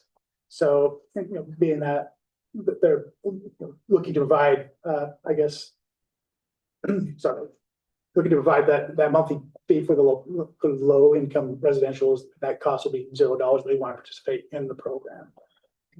That being said, everybody in the community who is a Rocky Mountain Power customer will be eligible to participate in this program, excluding residents who are on a Schedule 135, which is a net metering program. That was something that was passed back in 2000, mid 2000s, 2009, I think. That's essentially where they have the solar and they're producing. The excess power they're producing actually goes back and they get reimbursed for it. These people will not be eligible to join this program. Hey, Mayor, can I ask a question? Yes, thank you for raising your voice. Yes, Sheldon, question on the $4 a month. Do you know if there's any way that the URC board could or is willing to readdress kind of how they're approaching that? And the reason I bring that up is I look at some of the users. I remember growing up and my mom would always get upset when I would leave my bedroom without turning my light off. And I think there are some that are a little more conscious of how much energy they're using. And instead of approaching it as a, hey, whoever's consuming more energy, they're going to have to pay a little more, versus those that maybe have a smaller home and don't have the higher economics. Right now, they're paying the same no matter what. Do you know if that's anything that's been discussed? I'm trying to change the way that that's approached. So my understanding is they were just trying to keep that a flat rate that's reasonable for everybody participating to get more participants, as opposed to, I guess, not necessarily penalizing people who use more energy to pay more. I know that's originally what RMP wanted to do. They wanted to have like a percentage they could vary for the program rates, and URC said, no, we want something that's reasonable, that's flat and predictable for our residential. Well, and customers. aren't they still paying on consumption? If they consume more, they'll still pay more a month than somebody who conserves. Right, yeah, so it's still, Overall, yeah, in so the the bill. $4 just goes down to the program and doesn't actually go towards their actual power bill, so. Thank you. That's a very But good answer. businesses are on a use Correct, yeah. rate. So, and those customers who are low income, there is a path for them to participate in this program without cost. One, they can either go to the HEAT program, which is the Home Energy Assistant Target Program, or they can contact Rocky Mountain Power directly and enroll in the Home Electric Lifeline program, which is the HELP program. That will help offset, that will cover those costs for them to participate in that program. And being that they are a low income resident participating in the program, there would be no termination fee for them to terminate the program ever anytime throughout the program. Now, when it comes to program rates for non-residential, for commercial industrial type, it's a raw metric rate. And what they decided on was 0.6 cents per kilowatt hour, plus that 12 cent surcharge for the low income program. For example, on a medium office building that uses about 7,000 kilowatt hours a day, it would cost about $42 to participate in the program. It's about a 5% increase. Now, this can vary depending on what, I guess, utility rate they get from the power company. So, but that's just kind of a general ballpark for commercial. They may see about a 5% increase overall on their monthly bill if they participate in the program. Again, that people who participate, it's the same. As long as they're not on a Schedule 135, they can participate. I'm not sure, for instance, the City Hall, I believe they're 135, they're net metering. So I don't believe, the city themselves could participate in that program. When I talked to Dan Dugan about this, he said the projections were 20% of residents would opt out, but almost all commercial will opt out because they're going to be paying so much more. I have a follow-up question about that, but not right now. I'd rather hear some more about your presentation. And we kind of talked on this briefly earlier about the program rates, kind of based on what the PSC, stated is, they're not anticipating, I'm not going to say, I guarantee there's not going to be any program rate increases, but according to the PSC, what they found is they're not anticipating any increases. That's due to the fact the way the program is laid out, where they'll have some reserve funding in there to help get these programs, started, and that's initially where the majority of the costs are, which would typically trigger a rate increase. This actually is a good place for my question, and thank you for acknowledging I'm an economist, because I do really think about these things. Help me understand what will actually, the participants will actually be paying for. And I hope I can say this so that you can understand. It seems like if the costs and benefits by state statute cannot be outside of the participants, are those participants just those who stay in the program? Or are those participants all of the energy that's consumed by the participating communities? And let me tell you why that's important. Because if the goal is to offset the consumption of those who are participating, does that mean that the small number of participants or a smaller number of participants are going to end up paying for more of the energy consumption of the entire community? And if all of the commercial businesses are projected to opt out, that means the residents are paying to offset a Kennecott Copper or a downtown entertainment district. So is there clarification on that? So if a program's not, if they're not participating in that clean energy program, right, they're not participants, I guess. So I don't necessarily say they're offsetting the cost from other non-participants who aren't in the program. Now, the participant costs are going to be based off what clean energy source they take, right? Depending on if it's a 30 megawatt or 100 megawatt system, I guess, depending on how much that costs, right? And if I'm assuming if the $4 a month for the 20, we only have 80% with no residential, if that does not cover the cost of initiating that program, I guess you could argue there that we could potentially see a rate increase there at that point. Right. What is the statute say? Are we offsetting all of the energy consumed by the communities in the program? Or does the program offset the energy for the participants who are in the program? Right, so, okay, so you're saying. So my Do you understanding. understand what you're saying, Yeah. Ellen?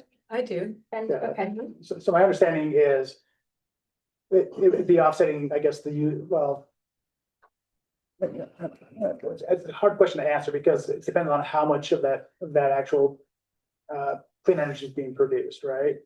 So if it's 20 megawatts or 100 megawatts, that city, those participants could be offsetting, a lot of those costs for the entire state. It's hard to say. But my assumption is, though, the way it's kind of laid out is that the participants are just offsetting the use that the energy they're producing or using. So you take 100 people who are still in the program. I'm just going to try to make the math simple. Yeah. And they're consuming, I don't know, 100 kilowatts. The projects then would aim to offset 100 kilowatts. They're not aiming to offset the other 30 kilowatts that a commercial business is using. So it is calculated based on the participants' projected energy consumption, not on the community's energy correct. consumption. Right. That's a really important distinction, because I do not think it's fair for our residents to have to pay for a But it Kennecott should Copper be- entertainment district if they're. I think the opting- bottom line, what I'm hearing from constituents, and I've been up to my eyeballs on this now for As we all a have. couple months. They're just simply saying, let it be my choice. If Suzanne Highland doesn't want to participate because you think it's a sham, or, you don't want to support cleaner air, even, if it marginally makes our air cleaner and you'd say, no, it's too marginal, that's your choice. And Agreed. what I'm I agree with hearing from the constituents who across Cottonwood Heights is, don't take away my choice. If, I can opt out in the first 6 months for free, or I can opt out in a year from now for $30, but don't take away my choice, because this has never been seen in the state of Utah that we have in any way advanced renewables in any significant way. I've lived here for 40 years. It's been the frustration of the 40 years that we continue to subsidize dirty, they try to frame that, and I know we want to stay on URC, but this is very pivotal.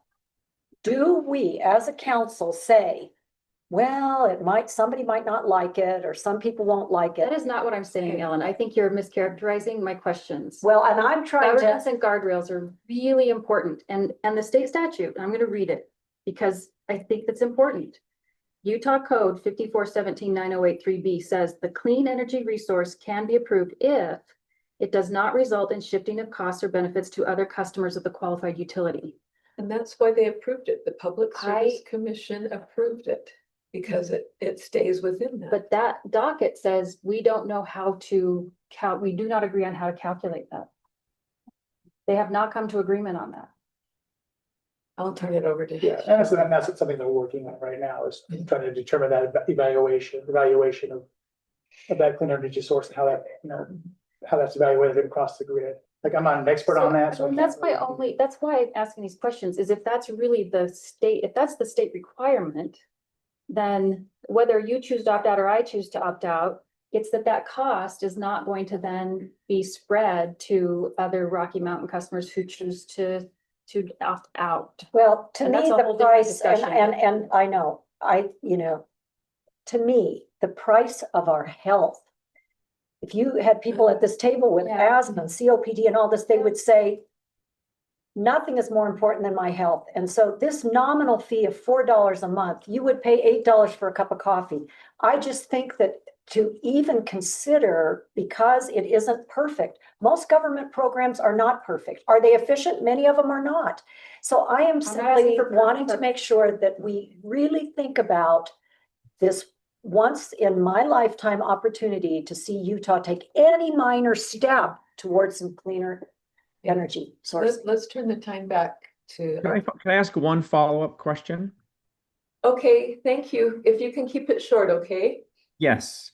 One follow-up question is, at the time after 6 months, when they kind of have a good basis of who's going to be into this program, and then they make their assumptions on the energy that they need to cover, if someone opts out, if a mall, a store, an individual home, if they opt out at that later point, that generation that they've already committed to is already solid and solidified and cemented, right?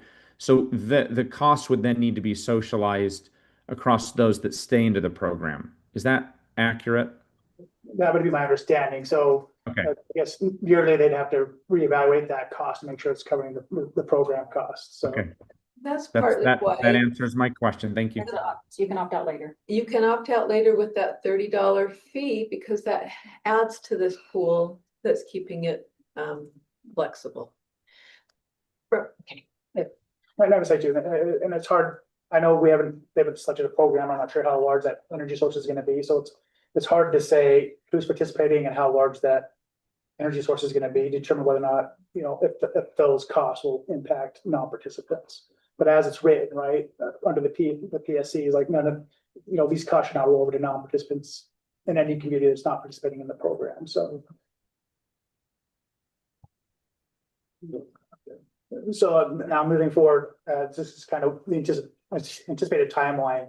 So after the adoption, if we decided to adopt the program in June, Rocky Mountain Power will start working on updating their billing system, preparing documentation to send out to residents who are participating in this program. That process will take about 5 months. So they're anticipating the first notices to be sent out to residents regarding this program will start the 1st of November.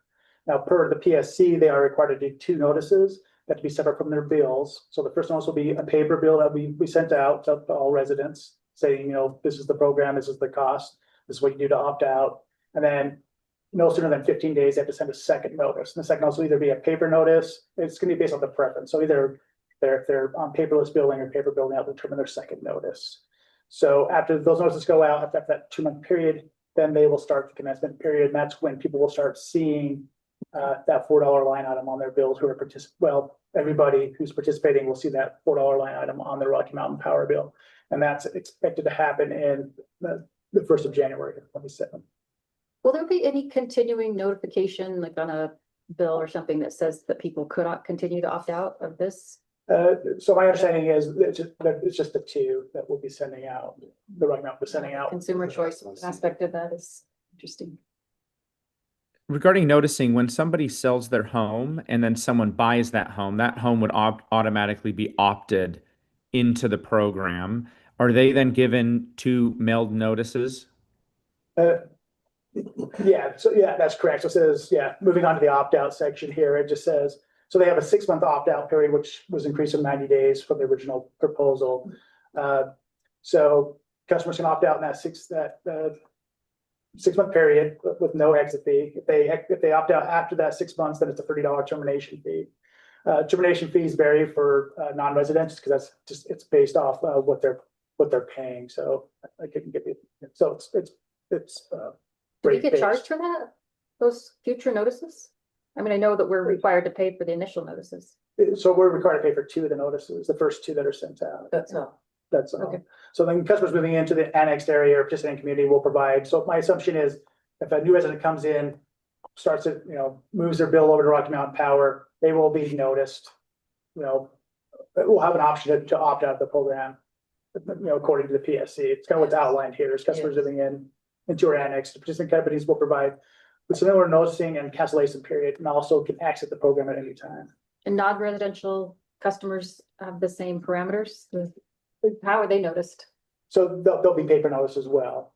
Now, I guess they did say if they consume over 1 megawatt of energy, then Rocky Mountain Power will actually do a site visit to discuss that with the actual Okay. customer. And then as per the Clean Energy Act, all cities are required to adopt the ordinance. They want to participate in the program. If we do decide to opt into the program, all residents who are Rocky Mountain Power companies, Rocky Mountain Power customers will be automatically enrolled in the program, and they'll have that 6-month period to opt out if they decide not to participate in the program. Some other kind of details that were provided with the ordinance that are covered under the Exhibit A in the ordinance that was in the pack is like all customers except those on the Schedule 135 are eligible to participate. Program implementation begins the day that RMP sends the first notice. That'd be anticipating the 1st of November.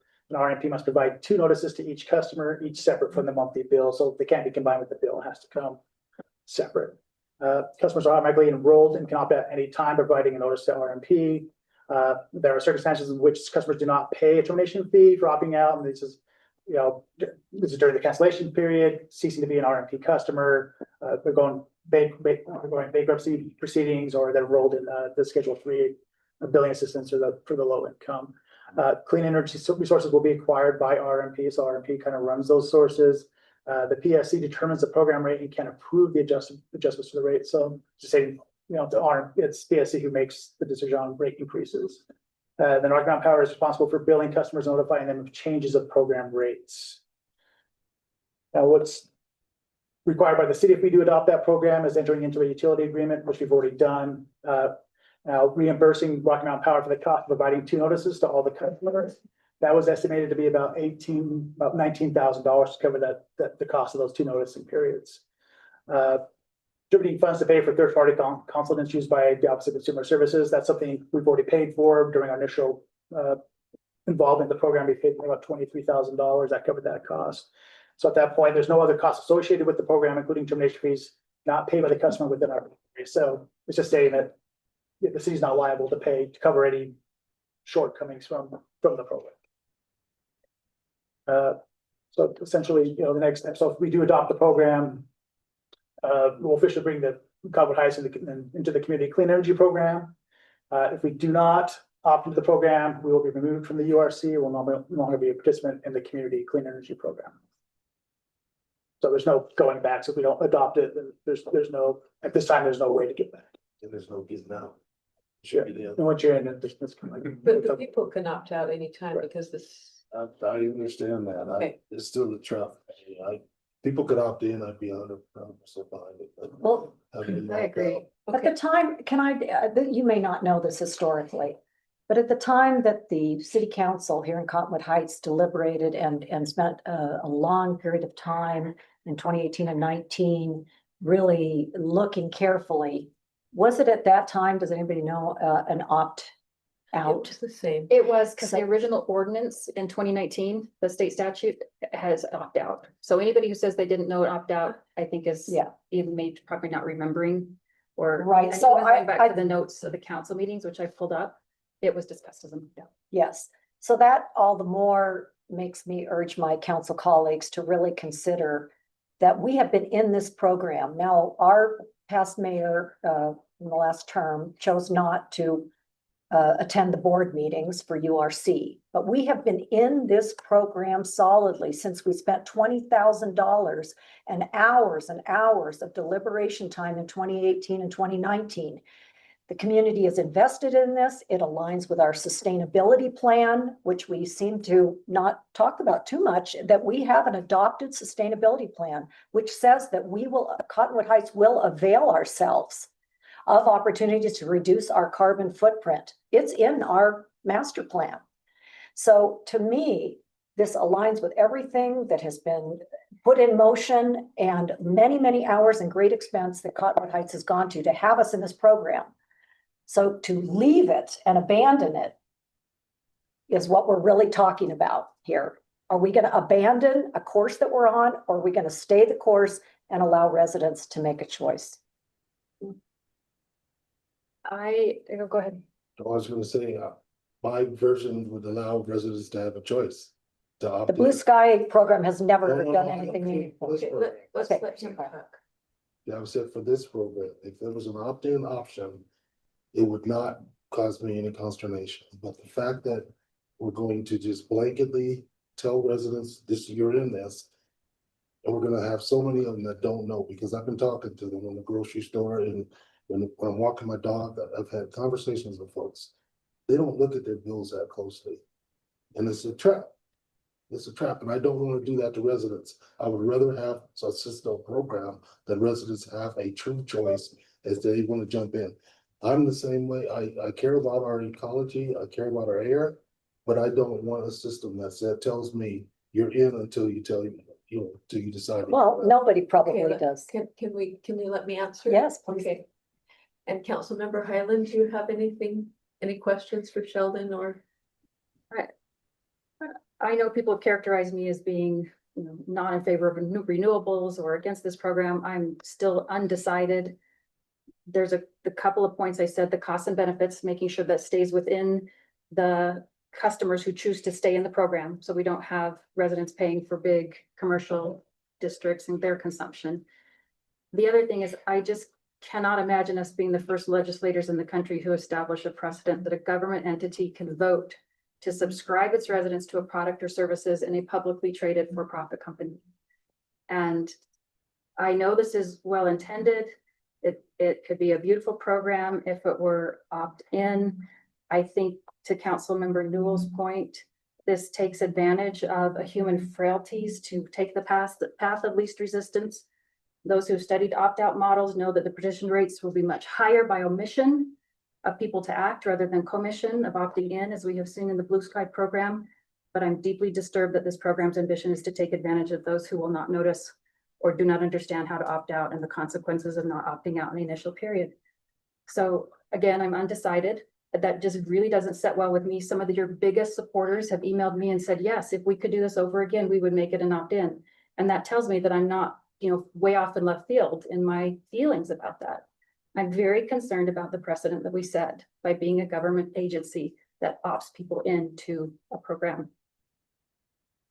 And Councilmember Holton, are you with us? I am. Thank you, Mayor. Yeah. I'll try not to repeat anything that's been said. One of the things, Sheldon, I'd love your additional thoughts on this or anybody's thoughts. I think one of the sticking points for me is we're going to be taking more money from our residents and giving them to a publicly traded company to build a green energy generation that is going on the grid somewhere. And I think, as I've said before, I would love and I wish we could have an option to actually have that generation right here in our community that goes directly to our residents instead of in the grid somewhere. And so if anyone has thoughts on that, happy to discuss them. I will, again, not try to repeat other questions and things that have been brought up. Sheldon, thanks for digging into this and taking the time. And Really appreciate it. Thank you. Yeah, and I guess to kind of address that, we're kind of constrained here, right? There's no place to put a solar farm here in Godwood Heights or in Salt Lake in general, right? So, these sources will be either pushed out into the West Desert, southern Utah, or in Idaho or Wyoming, right? So, and we kind of have to look at these things as regional, how they impact the region. It's not necessarily how they impact you specifically. A lot of the pollution we see here in the valley, it's tailpipes that produce a lot of that. But, any effort maybe to get the ball rolling, right, but get that support into clean energy renewal, clean energy sources, right? If we provide like a pathway, or at least a structured way to accomplish that type of utility, right? That be supported by the community, right? I think that's a step in the right direction. So just to add what Sheldon said, there have been 14 projects studied by the URC or the Clean Energy Program. And 4 of them have been chosen and 3 of them are within Utah. Our grid is interconnected, and it's just important that for many of us, it's important that we add clean energy. As I look at this program, I feel respect. I feel it's a choice to respect the council prior to us that involved us with this program, and to respect our residents that they can make a choice. If we make the choice to vote no, we take this choice from our residents. And I would ask our council, do you see a connection between what was just talked about with Visit Salt Lake and reliability with experiences, and the winter that we just had, and what we offer visitors when we do not support clean energy? I think we do support clean energy. In fact, it's Steve Handy, who was one of the original sponsors of the bill to create this program, who is a Republican. He wrote an op-ed in the Deseret News, and he said, since 2015, approximately 94% of new electric generating capacity added in Utah has been solar. That's not because of a government mandate. It's because the market is speaking and solar is competitive. He said that. He's one of the sponsors. So to characterize the fact that we haven't been doing anything, I think is misleading. We have been doing something. And again, it's unfortunate. This was such a beautiful intended program that I'll finish, okay? Yeah. Okay, so my research on this is that the clean energy that has been added has been projects through small projects through the Blue Sky program, small, not grid level, and projects like Salt Lake City that are for them, not for the grid. And that Rocky Mountain Power going forward, and again, I know the history of this and the changes that have been made because of our state politics.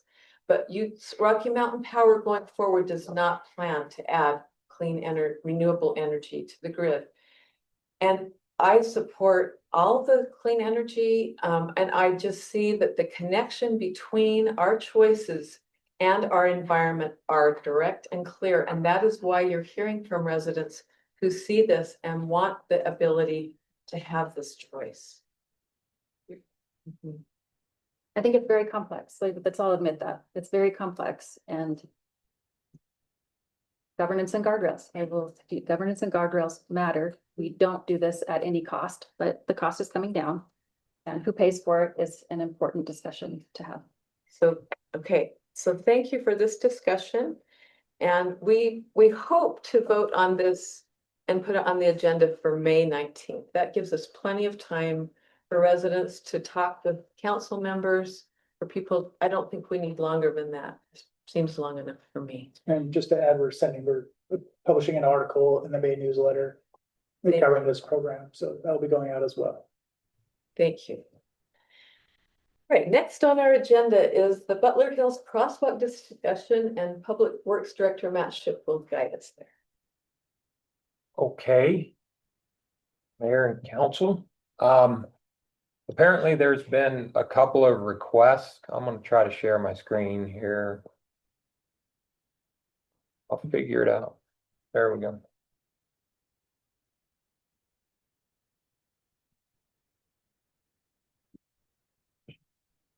Okay. So, sorry, I've got this. Thank you, Sheldon.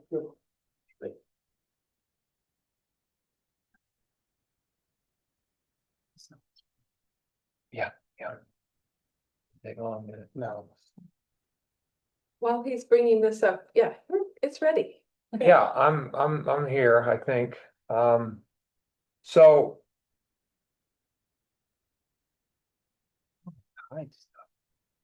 Yeah, we're just gonna go with what we have. With that little. Oh, that thing? Yep. We'll go with that. I miss Ben sometimes. I'm here at that. You got my back? Hey, now how'd that show up? Okay, never mind. We're going with this. Okay, apparently, I was kind of asked to bring a little support information or at least some photos of what's going on. I believe the Brighton,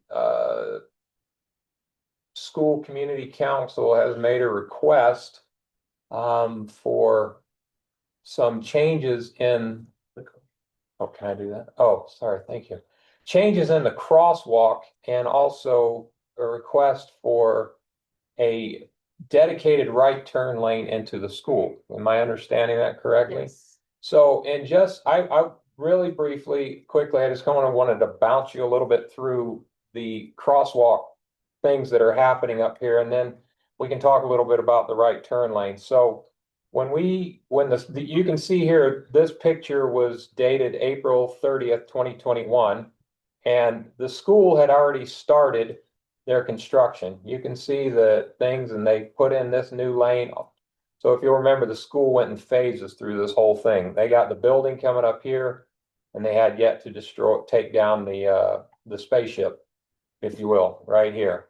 The old crosswalk sat right here, which was not at the intersection here at Butler Hills. The school district made a request, since they were putting this sidewalk here, that they would like to see students able to cross and come straight into this, kind of a direct line into the school from that location. So we worked in conjunction with them on that, and you'll also see our roundabout has not started yet over here.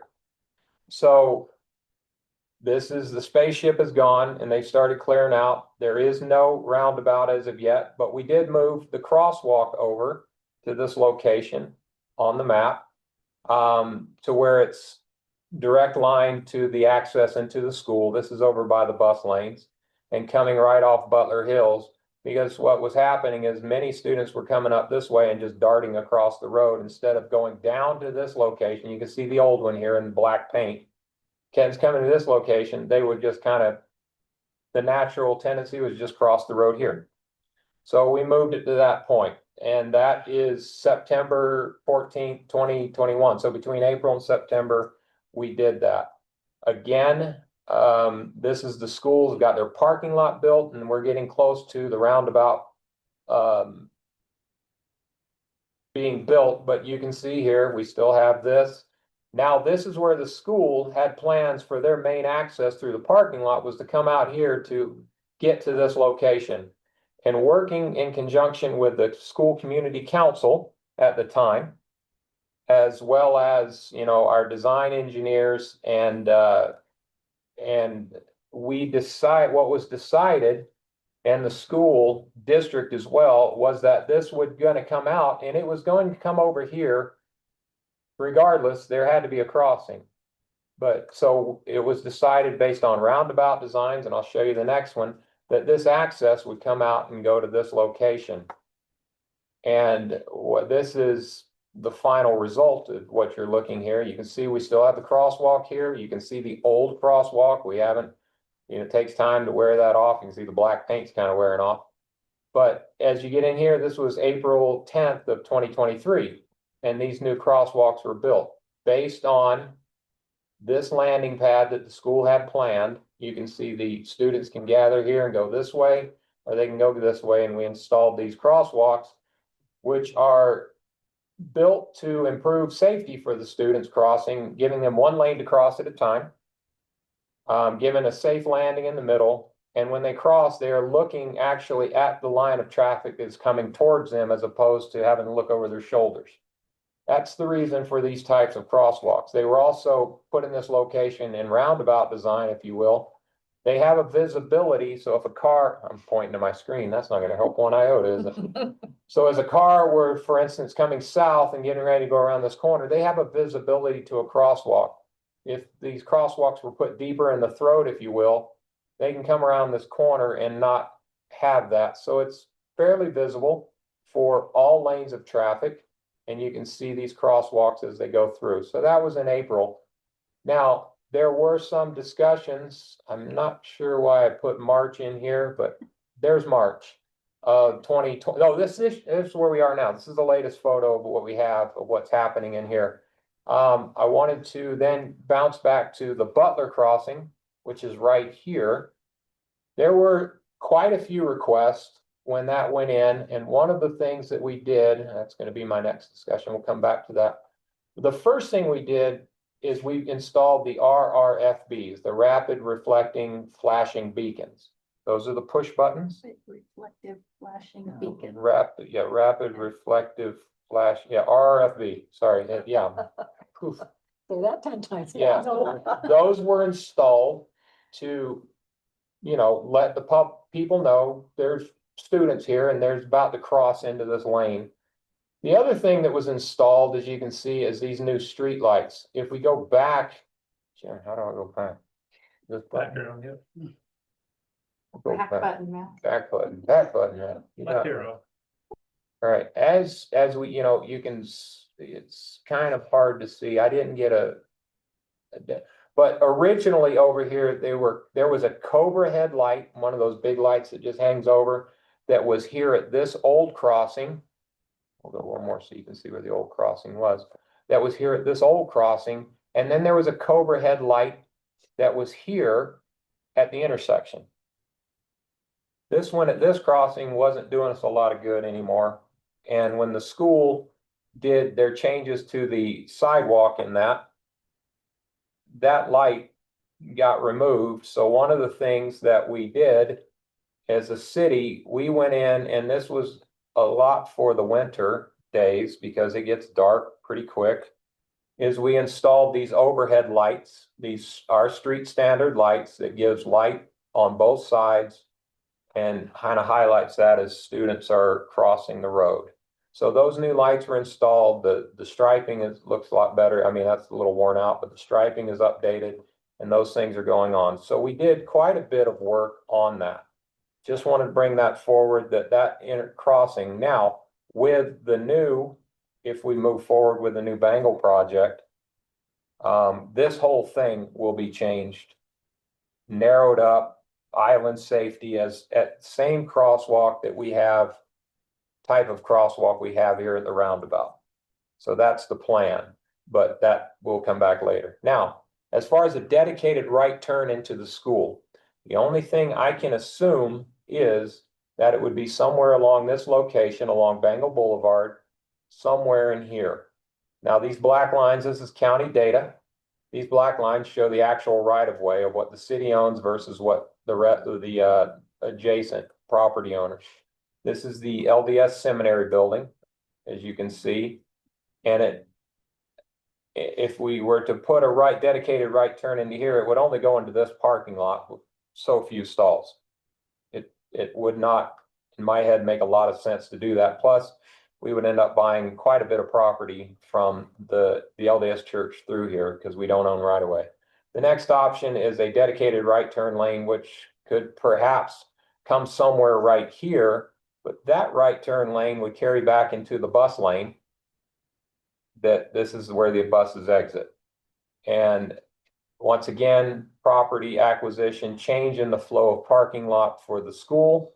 And then if we were to put it here, and if you would say, for instance, for lack of a better term, a bypass lane for the roundabout, put it in here where it slips in and goes to this location like this, if you can see the mouse. Once again, no property. We have to buy the property. We'd have to put a dedicated turn lane through this whole thing just to get them to turn into here. So as far as I'm not sure, to be honest with you, Mayor and Council, why the request has come in, and if someone else has more information, but we've looked at it. And in reviewing this, we feel like the traffic does flow. And during the school getting out, if you come to the roundabout at 2:30 in the afternoon, you can set your clock, and by 2:39, that area is clear. It is plugged up for about 9 minutes. Don't get me wrong, but you're letting out, 800, 900 cars of students trying to get out the gate at the same time. So you do see about 9 minutes of congestion through there. But those of us who sit in the office and see this, and I watched it after we built the roundabout, it was almost setting your clock to time coming in and out. Now, as far as accidents, we've had, and I'll have to ask Chief, but I believe we've had one accident in this location, and that was in the throat here at the school where students were coming out, and it was a rear end, if I recall, coming out. This person was trying to go out, but apparently there might have been a car here. One might have not have paid attention and got that car. So as far as accidents and pedestrians, the roundabout is turning out to be everything it was billed to be. But adding a dedicated right turn, I'm not sure I see the benefit versus the cost on that. I could give a little bit more background. about Okay, this came that from. would be great. So the Brighton Rural Community Council, yeah. approached me, and this was after the gentleman got killed at the intersection near Alta High School. Correct. And, concerned about, of course, the safety of their children, which is understandable. After some conversations, the request actually was first, can we put a crossing guard at the Butler Hills crosswalk? And the school district said, we do not have crossing guards at high schools. So that's not an option. The second request was, well, can we time the crosswalk there? Because it seems like drivers just get very frustrated with how many times they have to stop because of the flashing beacon. So if it were a timed crossing in the morning, could you actually have better traffic movement and have more visibility for the pedestrians if it were timed? Then also the request for the dedicated right-hand turn is the same thing. It's to reduce driver impatience trying to get through there in the morning in particular. So I think that the ask for the second lane in the roundabout is not possible. They'd be prohibitive. But what about improving some crosswalk visibility and options? What do we have in our toolbox? That is a great question, and I'm going to again make the pitch, if you will, for development of the Bengal Boulevard Highland intersection project, which we have county funds as well as federal funds to do. That takes this into account. If you'll note, I don't have the plan pulled up, I'm sorry, but if you look at this, you can see where this road, where Bengal Boulevard has this very wide area where students at this point had a shorter crossing, but it didn't make sense because they were all darting here anyway. Part of the new project, one, would make this a narrower crossing for students to get across, give them a safe island to stand in the middle, and an upgrade to the RFBs with either a timer, if you will, so what we mean by timer is if you can't just keep repeating and it'll always go on a cycle. So you hit it once, it won't activate again until say 30 or 45 seconds. So people have to gather before you hit that button again. So that is a doable thing and can be looked at in this. One of the other things, yeah, I'm going to leave it at that. We are looking at some other things that would make that even better, but it's a cost. And at this point, we don't have the approval to move forward. So we can look at upgrading, trying to upgrade those two cross buttons, and I'll see if we have the timer for it. But that, So that could be an immediate, it Impact. could be an immediate, But- but I need to find out if that's a change in the. It will be a change in whatever program is in that box. okay, I didn't consider that the Bengal Highland intersection or what we're gonna do there would actually impact this. I think that's one thing, which is very helpful. The second is the CSAP, if we decide to go forward, this would probably be addressed. Would it? It's- These types of crossings Yes. and what type of crossing in the. What would go in those, yes, it would, correct. So we still have state law that requires when someone steps into that crosswalk, that vehicle stop. That's my fear in having it timed, and that someone's gonna push that button, kids, I was a teenager. Kids are gonna say, I can still go, and even though that blinker's not going, they're gonna step into that crosswalk and attempt to cross the street. There'd be no way there's nothing that we have that can stop them from doing that. That would be my concern with them counting on those flashing lights not working when they push that button. And you brought a case to my attention, Matt, of a case where someone was significantly injured near 215. The on-ramp at Could 250. you share that with the council? Is that? Okay, at the on-ramp, if you'll recall, when we did the Highland Drive project, one of the improvements was the on-ramp 215 going westbound.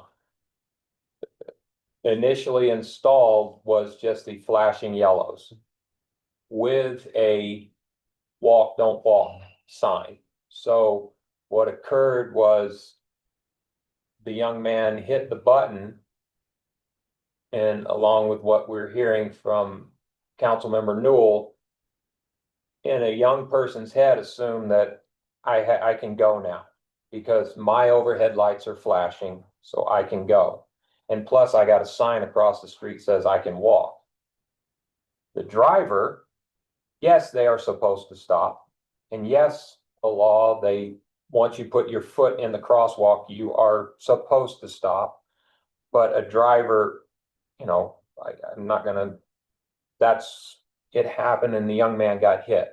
His assumption was he had the right of way and everyone should stop right now.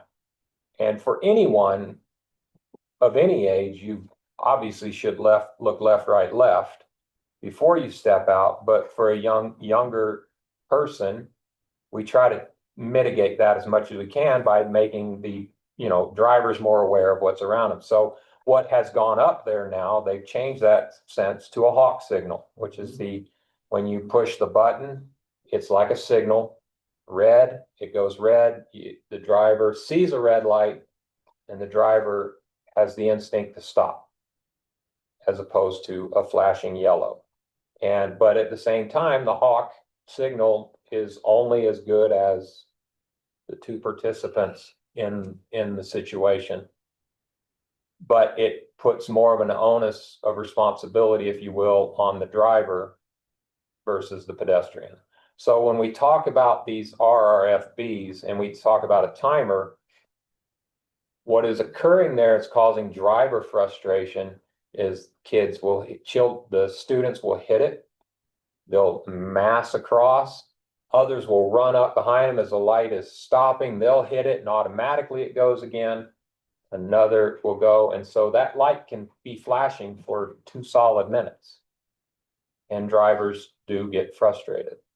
So a timer would say you hit the button, it will go through its cycle, but it cannot repeat the cycle again for, say, another 30 seconds when you hit it again. There's no sign saying walk, don't walk. It's just the lights don't do their beacon. Oh. Seems like you have something to say. I agree with you. Oh, Especially with me. Well, I could take this, what I'd like to offer to the school community council is if they'd like to meet with you and I'd be me, happy to because meet with them. they came to me since Brighton is in my district and wanted this to be addressed, and So they could either, I know someone is probably listening in from the community council because I made them aware. But if they want to meet with us, I'm gonna offer that opportunity. I would be more than happy to meet with them. Great. Good. And just for all council members, I've been meeting with Matt in Public Works when I have questions, and it's really helped me understand things. I have seen the patience that he's had as he's worked for grants and things to get done, and we've kind of held him up. So I hope we'll, when we have questions, try to take advantage of the time to meet with him. Well, and I want to also mention that it was the SCC sent an official letter to us requesting that this be addressed in a council meeting. So thank you for doing that. Okay, Yes. my pleasure. Yeah, Thanks. anytime. And I'm happy to meet with them. I believe they hold monthly evening meetings, so let me know if I need to get on the agenda. Yeah. Okay, I'll follow up. Thank Great. you. Well, I would just like to bring to the attention of the council, if you missed this article, it was an excellent opinion piece. And it was entitled, "When Lawmakers Weaken Consequences in School Zones, They Weaken the Deterrent That Keeps Drivers Vigilant." And it was very meaty, and I think we have to always remember that we have to be careful that convenience for motorists doesn't take a priority over the safety of all road users. Could you send that link out to us? Yeah, in fact, you can. Okay, we're gonna move right ahead because of our time to flash vote is and talk about our next survey discussion. And City Manager Jared Gerber, are you available to lead us in that? I am, so hopefully this should be fairly short, but we had, I received a recent email from FlashVote, funny enough, asking if we're ready for our next topic. So in the staff report I sent around, there were 3 topics that we still had left on our list: the general plan, short-term rentals, and intersection safety. Doesn't have to be one of those, but we are ready to go forward with another survey. So I'm just wanting input on which topic you'd like to cover next. If I could just throw this out there, and I'll defer to Councilmember Highland. I remember when we were debating this from the very, very, very beginning on if we were going to do flash vote or not. And Councilmember Highland brought this issue to us. And one of the big reasons that she wanted to do it was because of short-term rentals. And I again, I'm not going to put that on her. I'd just love her to speak to it because I know that our 1 year is coming up. And that was one of the things that kind of was the instigator of this. And so I don't know if we want to do that next. Councilmember Highland, would love your thoughts there. With the short-term rentals. Based on even a discussion we had today and the fact that we're almost ready to implement Granicus, I would ask that we consider that. I did pull up a survey that FlashVote provided for us in another city, and it was a 4-question plus a 1 comment section. And if I could just briefly go through those questions so you know what they would be. First, it just gives a definition of what short-term rentals are. And then the first question is, do you know or suspect that there are 1 or more short-term rental properties in your neighborhood? That's such a good question because I think that there's 500 in our city and people don't even know that they're there. The second question was, which of the following have you personally experienced in your neighborhood, if any, from short-term rentals or otherwise? Loud noises, excessive cars. I mean, it's asking about nuisances and if they've actually know there's a short-term rental and have experienced nuisances. The third question is, if the city were to regulate short-term rentals, which do you believe would be most appropriate? And it gives a menu of options. People can choose up to 3. And finally, the fourth question is, if the city were to establish additional standards for STRs, which of the following types of regulations on STR owners and guests would you support, if any? Choose all that apply, followed by a comment. So obviously we can tailor a survey to our city's needs, but I thought that was a really good start for what we might want to consider with short-term rentals. I agree. We had a very productive meeting today. We have a great person that can help us with lots of experience that's offering their expertise for our city. And we are highly impacted because of the canyons by short-term rentals. I'd be curious to know if I don't even know if it's possible to overlay, like if you ask the question, do you know that there's a short-term rental in your neighborhood? And then we actually get the map. If there's a way to correlate the awareness of, do they even know that they're there? I can tell you from my experience with residents that a lot are aware. Many people are aware and frustrated that there's not been action. And I'm very excited that we're taking action as a city. Although it would be kind of interesting, to the point of some of the past discussions on the subject of short-term rentals, to not necessarily imply that because somebody is aware that there are short-term rentals in their neighborhood, and that we take the implication that they think that's negative. Perhaps the question should be framed, are you aware, the verbiage that you said, and then have some way to say, and do you perceive that as a negative for your community? I think that would be helpful. Good information. Yep, because it's very nuanced. There are residents here in our city who are renting out part of their home as a short-term rental, and that's how they're boarding their home as a new young couple or older. Thank you for, bringing forward those questions and the both, particularly both of you and your leadership related to STRs. Unless there's anything else on the subject of an STR flash vote survey, it's clear to me that the council majority has already spoken. Council members Highland, Holton, and Newell, and perhaps the mayor want to see the short-term rental be the next flash vote. I have twice in council meetings said into the microphone that I see an urgency to survey our residents regarding the URC and find out whether they want the choice. Now, I've twice said that. I've said that I will replace my request for intersection safety and table that for the moment because the URC is time sensitive and urgent. We need to have some feedback from our community before the May 19th vote. And so I'm going to assume that because I've twice asked for that and yet there's no interest for that by the council majority, I simply want it to be in the record that the council majority tonight is not interested in getting that survey urgent because short-term rentals is still something that is going to happen over the next several months. We could certainly have that go out in another 2 months. I don't think that would impact the advancement of short-term rentals, whereas the URC is a time-sensitive subject. I would just say I've heard from so many people that I think I know. I think it'd be very difficult because of the complexity of the program to be able to adequately educate people who would take the survey about what URC is and what they're doing. The people who are interested have certainly reached out. So that's why I'm asking for the short-term rentals and not ignoring the fact that we don't need feedback. I think we're getting it. Well, do you think it would raise awareness to have the survey, the flash vote survey on the URC? Would it raise awareness? I don't know. I don't know how many we have. Jared, do you know how many people we have in the pools right now? I'm not sure, but I think it's over 600.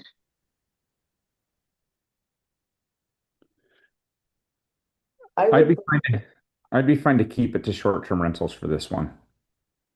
Okay, so you have two of us that would say, keep it. The short-term rentals has the time, I think. How long does there have to be a time between the surveys? And we have 6 for this year, is what we contracted for. And we've done 2. So, and we also have an offer from residents to pay for an additional one. So if we know that, is the council willing to allow for that? For either us to use something that 2 of us would like to add, just to increase awareness and allow citizen feedback on an important project, or to allow residents or another group to pay for another flash vote? Well, let's address the elephant in the room, and that's that we don't want the survey to be politicized. And we don't want the questions to be political. And so if it were a fair survey where you're educating and asking opinions, there could be something to consider. But I think just like all the other surveys, it has to come back to the council about what the questions are and how they're being asked. And I think there was mentioned earlier about URC going in the newsletter. Is that correct? Yes. if we're doing that for awareness purposes, I feel like that actually reaches more than 600 people. And I feel like that's probably sufficient. Most survey should be done after the article comes out. Well, Well, it was a short time frame. It would probably have to be because we'd have to meet again as council. You're saying to approve that, so that would be May 5th, and then we could have a survey go out. I hope immediately. What is the time frame on lead for a survey questions to be sent? We know that, Jared? I can send it to them this week and they can probably get it back to it. They usually get me questions back within the week. Okay, You can circulate questions by email. The URC might be a little bit more difficult for them since it's That's what I very was thinking. specific. This is more of a project. It's not really a legislative action. It's a project. So why couldn't we just do this over emails Okay. and advance it more rapidly? okay. And would it be possible to have a QR code in the survey for people to learn more about it through the URC website? I know they can do a link, so I bet they can do a QR code as well. Can I ask another question just about this and kind of just asking my colleagues here on how they want to approach these flash votes? So, for instance, we've had some discussion in the past about budgetary issues, and we kind of wanted to get a sense from people. And we've traditionally looked at these flash votes as wanting to kind of check the temperature holistically on certain issues. On this one, because there's a vote on the 19th, I feel like this goes down the line of trying to guide policy for the city. So for instance, are we going to do a flash vote when there's a property tax increase and say, hey, would you prefer that it is this percentage versus this percentage? I just want to be careful when we're doing these flash votes that it doesn't go too into, hey, do you want us to vote yes or no on this policy? Because as Suzanne said, I mean, we've all gotten tons and tons of emails, both for and against, and have met with individuals personally. So would love other council members' thoughts on that, if that's something we should think of or not. What do you think? I'm in agreement. I just worry about the perception of and the way that we produce a survey like that. The verbiage is gonna be critical. Okay, The verbiage is critical. I have no issue with running one afterwards, but we started out with great enthusiasm for short-term rentals, and here we go again. oh, I would like that, I just don't see the time urgency on the short-term rental. As we have, do you see that? Am I missing that with the short-term rental? Because we're talking about implementation in the summer, I think it needs to be a survey that goes out in May the latest. I think they could both go out. Because we really need the URC to go out in early May, preferably the end of April, but it should go out as soon as possible to give people that chance. They're not gonna likely drop everything, they might say, oh, I need to get to that one. I can get, No, they only have 2 days, I think, to take the survey. We don't leave it out there for very long. How many days does the survey stay out, Jared? I think it's 2. It might be 3, but it's not very long. Only 2 or 3 You get a days? text message and you say, yep, so it's very quick and the results are very quick. And remember the demonstration where we can even look at people who are actually, those who have registered and those who are shared a link to respond. So we will be able to filter out of the data those who are forwarded a link, then that's where the bias comes in, right? Because if you have somebody who's either in favor of one of these programs, topics, short-term rentals, property tax, whatever, if they forward the link because they are in favor or against, then you have biased data. But the beautiful thing about Flash Vote is you can look at the differences. Those who are actually enrolled in the survey as participants, and then those who are forwarded a link. Did you know that? That's great. So I think I answered through a forwarded link last time. yeah, and so I just want to be sure that when the data is presented, that those 2 different data sets are shown to us and are known the difference between the randomized pool of participants versus those who are forwarded the link. And again, some of us I think are trying to be in the program, but answer through a forwarded link. That's what I did. So Oh, no, you need to register. I Or you need was. to have people. I register. was, but I think for whatever reason. The spam. Well, there was, spam filter. there, well, again, I sat in a meeting and there was a number of people that said they had signed up and they go, I never got the flash vote survey. So I've never been satisfied with the answer that, oh, well, I mean, because texting, it's not spam. If it comes in as a text, Okay, it's gonna come in. No, I have a spam filter on my Android. I shared that with you. Android has spam filtering. It goes into an unknown. Did your flash vote go into a My spam husband's did. folder? Yeah. Mark's did? Yeah. Oh, okay, so it's complex. Given the time, it sounds like we're gonna work on this questions Yeah. together. And see what we come up with that we can agree on outside of a council meeting. Just, we won't send something that we don't all agree on as being non-political. Okay. Fair enough. Non-fishy. And I will quickly review our calendars and upcoming events because we have more to our meeting. So we have a sapling sale this coming Saturday, the 25th at 9 AM to 2 PM in the parking lot at City Hall. Family Support Center Pinwheels for Prevention Planting, Saturday, the 25th at 8:30 PM. People, or 9, you can come at 9 with a program at 10:30 at City Hall. We'll be holding that in the council chambers. A neighborhood budget meeting Thursday, April 30th at 6:30 PM in the community room at City Hall. The Creek Road Crosswalk Study Open House Wednesday, May 6th at Oakdale Elementary from 5:30 to 7 PM. A Public Works Open House for residents Wednesday, May 20th from 5 to 7 PM at the Public Works Building. A shred event Monday, June 1st, 9 AM to 12 PM at the Hillside Plaza. Open to Cottonwood Heights residents only with a 2 boxes per vehicle limit. We had abuse of this last year. And then the Charm Hard to Recycle event, Saturday, June 6th from 9 AM to 1 PM at Hillside Plaza, and Butlerville Days, July 16th to July 18th. And the Block Party Monster Match Trunk or Treat, October 22nd at Hillside Plaza. So we have a lot happening in our city, and we thank our staff for helping all of these occur.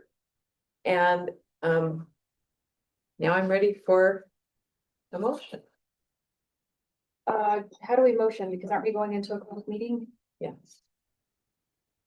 I motion that we exit the work session to enter into a closed meeting for the purpose of discussing personnel for real estate. or real estate. There we go, yeah. The character and professional competence or physical or mental health of an individual or other permitted purposes under UCA 52-2-205. I'll second. Okay. All in favor? Aye. Aye. I'll second. And we will, if Councilmember Holton needs to stay on, if you can, that's. Yes. Thank you. Okay. Thank you. Will. We did boxed lunches because we knew you guys would be right on time, Okay. so you guys can go and there's labels. Terry Just grab it. was awesome, so you know exactly what it is, so you guys are welcome to go grab them.